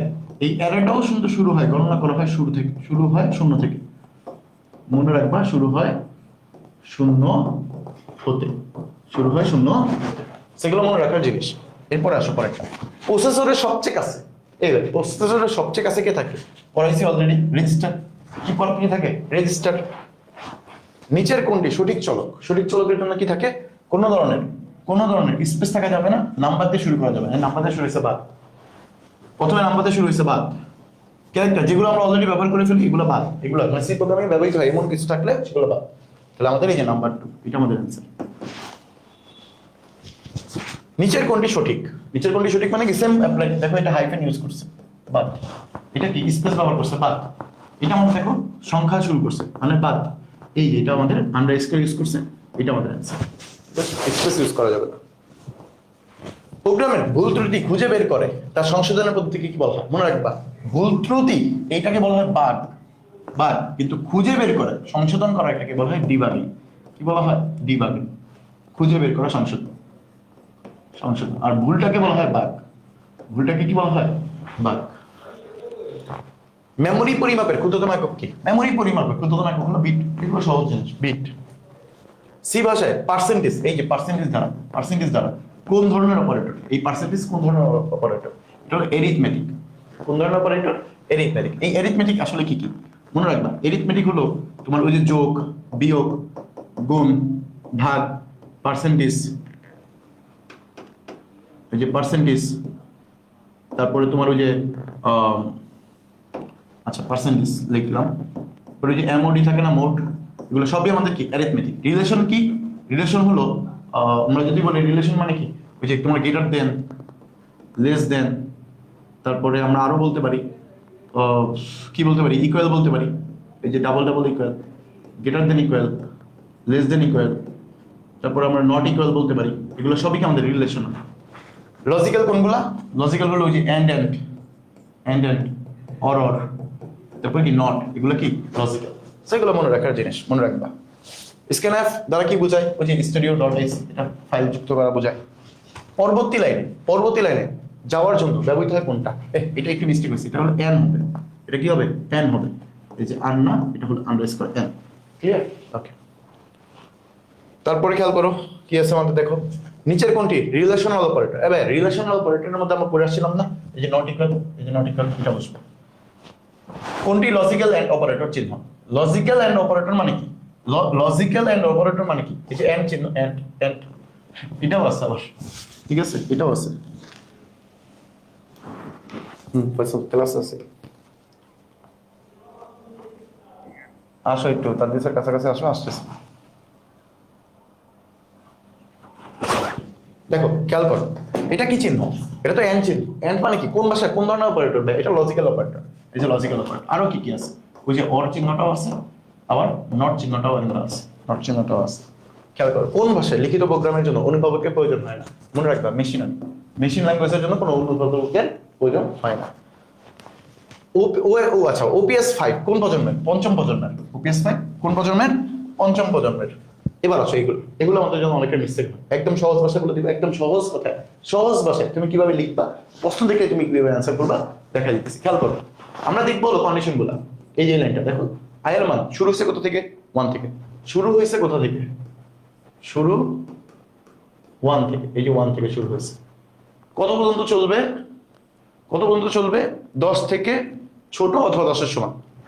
এটা দ্বারা কি বোঝায়? সমান বোঝায়, সমান, সমান বোঝায়। তাহলে 10 থেকে ছোট অথবা 10-এর সমান। 1 থেকে শুরু হয়েছে, 10 থেকে ছোট অথবা 10-এর সমান পর্যন্ত চলবে। প্রতিবার বাড়বে কত করে? 2 করে বাড়বে। তাহলে 1 2 বাড়াও, তাহলে 3 5 7 9 11 13। এবার কথা শোনো, আমাকে বলছে 9 থেকে ছোট, 10 থেকে ছোট অথবা 10-এর সমান। 10 তো নাই, 10 থেকে ছোট বলছে মানে এগুলো আসবে। এগুলো কি আর আসবে? আসবে না। তাহলে 1 3 5 7 না, 1 3 5 7 না, এটা আমাদের অ্যান্সার। ঠিক আছে, কিভাবে আসে? একই যুক্তি, একই নিয়মে অনুসরণ করো। শুরু হয়েছে কত থেকে? 2 থেকে। 2 থেকে শুরু হয়েছে, 10 থেকে ছোট অথবা 10-এর সমান। ওকে, প্রতিবার কত করে বাড়বে? 2 করে বাড়বে। তাহলে 2 4 6 8 10 12, এই 12 পর্যন্ত কি যাবে না, 10-এর ছোট বলছে, 10-এর সমান অথবা 10-এর ছোট। তাহলে খেয়াল করো 10-এর ছোট বলছে অথবা 10-এর সমান। 10-এর সমান বললে কারণ 10 সহ যাবে, বা যদি আমাদের বলতো এই ইকুয়াল চিহ্নটা না দিত সেক্ষেত্রে কিন্তু আর 10 যেত না, তাহলে 2 4 6 8 হইতো। যেহেতু ইকুয়াল চিহ্ন দেওয়া আছে মানে 10 সহ, ইকুয়াল চিহ্ন দেওয়ার কারণে কি 10 সহ, যদি ইকুয়াল চিহ্ন না দেওয়া থাকতো তাহলে 10 ছাড়া বাকিগুলো হইতো। তাহলে 2 4 8 6, 2 4 6 8 10, 2 4 6 8 10। সি ভাষায় এক্সপ্রেশনে এক্সপো, আচ্ছা পো মানে হলো পাওয়ার, এটা মানে কি পাওয়ার বোঝায়। তো পাওয়ার দ্বারা কি বোঝায় দেখো তো, পাওয়ার মানে কি 3, 3 এর উপর স্কেয়ার, এটা বোঝায়। মানে প্রথমটা হলো সংখ্যা, পরে যেটা থাকবে এটা হলো পাওয়ার হিসেবে বসবে। ওকে, 5% দিই মানে ভাগশেষ, এই পার্সেন্টেজ মানে কি ভাগশেষ, ভাগশেষ বসবে। মানে 5কে যদি তুমি 2 দ্বারা ভাগ দাও, 5কে যদি তুমি 2 দ্বারা ভাগ দাও তাহলে কত থাকে, 2 2 4, ভাগশেষ কত 1। এই যে 1, এটা হলো আমাদের পার্সেন্টেজের মতো, এটা হলো কি পার্সেন্টেজের মতো। তাহলে 1 ভাগশেষ হলো 1, ভাগশেষ হলো 1। ঠিক আছে, কিভাবে আসো, এটা হলো +3 আছে, তাহলে কত হয় 9 যোগ 1 যোগ 3, তাহলে কত হলো 13। এই आंसर হলো আমাদের 13। হ্যাঁ आंसर 13। ঠিক আছে, তাহলে এই 5% 2 মানে কি, 5কে 2 দ্বারা ভাগ করলে ভাগশেষ কত, ওই ভাগশেষের মানটা বসবে। ওকে, সাংকেতিক চিহ্ন দিয়ে লিখিত ভাষা কোনটি, সাংকেতিক চিহ্ন দিয়ে ভাষাই হলো অ্যাসেম্বলি। ভাষা কি অ্যাসেম্বলি। কোনটি অবজেক্ট ওরিয়েন্ট প্রোগ্রামিং ভাষা, জাভা। জাভা জাভা জাভা ছাড়া কোনো উপায় নেই, জাভা। প্রোগ্রাম কোডিং এর পূর্ববর্তী ধাপ কোনটা, মনে রাখবা প্রোগ্রামিং এর কিছু ধাপ আছে। পূর্ববর্তী ধাপ মানে প্রোগ্রাম কোডিং করার পূর্বে তোমার অবশ্যই কি করতে হবে, প্রোগ্রামটাকে ডিজাইন করতে হবে, প্রোগ্রামটাকে ডিজাইন করতে হবে। যেমন আমরা অনেক সময় বলি না ওয়েব ডিজাইন এন্ড ডেভেলপমেন্ট, তুমি ডেভেলপমেন্ট করার আগে তোমার অবশ্যই কি করতে হবে, ডিজাইনটা করতে হবে। কারণ তুমি একটা স্ট্রাকচার যদি তৈরি না করো সেক্ষেত্রে তুমি কোডিংটা লিখবা কি দেখে, অবশ্যই তোমার কি লাগবে, ডিজাইন করা লাগবে। ঠিক আছে, কিভাবে আসলে নিচের কোনটি দ্বিমাত্রিক অ্যারের উদাহরণ, অ্যারের উদাহরণ মানে কি, এই যে দ্বিমাত্রিক মানে দুইটা থাকবে, দ্বিমাত্রিক মানে কি দুইটা, বাট এখানে কয়টা সংখ্যা বের হবে, তাহলে তুমি চিন্তা করবে তখন হলো 5 × 6 মানে 30টা, কয়টা বের হবে তখন 30টা বের হবে, 30টা। বাট দ্বিমাত্রিক মানে ওইটা। প্রোগ্রামে কোন ধরনের ভুলের জন্য কম্পিউটার বার্তা দেয়, মনে রাখবা অ্যাসেন্টিক্স যদি মানে সিনট্যাক্স যদি তোমার ভুল হয়, সিনট্যাক্স যদি ভুল হয় তাহলে কম্পিউটার তোমাকে কি করবে, বার্তা দিবে মানে নোটিফিকেশন দিবে। ওকে ওকে, সো এই হলো মূলত আমাদের 5 নম্বর চ্যাপ্টার, এই হলো মূলত আমাদের 5 নম্বর চ্যাপ্টার। সো আমরা চেষ্টা করছি আজকের ক্লাসে তোমাকে 3 4 5 একদম গুরুত্বপূর্ণ কিছু এমসিকিউ তোমাকে সলভ করে দেওয়ার, একদম বেসিক সহ। সো যদি আশা করি তোমরা যারা ক্লাসটা প্রথম থেকে শেষ পর্যন্ত দেখছো তোমাদের অবশ্যই অনেক কিছু অজানা জিনিস তোমাদের জানা হয়েছে। আশা করি আমরা চেষ্টা করছি, আমি আমার পার্সোনাল ভাবে চেষ্টা করছি তোমাদের যতটুকু তোমাদের পরীক্ষা লাগবে এবং পরীক্ষার জন্য গুরুত্বপূর্ণ সকল কিছু খুব সুন্দরভাবে উপস্থাপন করার। সো আশা করি যাদের একটু একটু বুঝতে সমস্যা হয়েছে তোমরা অবশ্যই ক্লাসটা বারবার দেখার চেষ্টা করবা, এমনকি ক্লাসের বাইরেও ওই চ্যাপ্টার 1 এবং চ্যাপ্টার 2 এবং চ্যাপ্টার 6 অবশ্যই মেন বইটা ভালো করে পড়ে যাবা। তো ওদের গুরুত্বপূর্ণ অংশগুলাই আমরা আজকে ক্লাসে আলোচনা করে দেখানোর চেষ্টা করছি। সো ক্লাসের পিডিএফটা তোমাদের গ্রুপে দিয়ে দেওয়া হবে ইনশাল্লাহ। তোমরা অবশ্যই পিডিএফটা ক্লাসের পরে গ্রুপ থেকে নিয়ে নিবা, এমনকি ভালোভাবে প্র্যাকটিস করা শুরু করবা। ওকে, যাদের যাদের ক্লাসের সমস্যা হবে তারা ক্লাসে একটু বারবার দেখার চেষ্টা করবো, আশা করি তোমাদের কনফিউশনগুলো শেষ হয়ে যাবে, ক্লিয়ার হয়ে যাবে। ওকে, সবাই আজকের ক্লাসটা এই পর্যন্তই থাকবে। তোমাদের পরীক্ষার জন্য শুভকামনা রইল, আশা করি সবার পরীক্ষা ভালো হবে ইনশাআল্লাহ। সবাই ভালো থাকবা, সুস্থ থাকবা, ঠিকঠাক মতো পরীক্ষা দিবা, ঠিকঠাক মতো পরীক্ষার প্রিপারেশন নিবা, ইনশাআল্লাহ সবার পরীক্ষা ভালো হবে। সবাই ভালো থাকবা, সুস্থ থাকবা। আসসালামু আলাইকুম ওয়া রাহমাতুল্লাহি ওয়া বারাকাতুহু।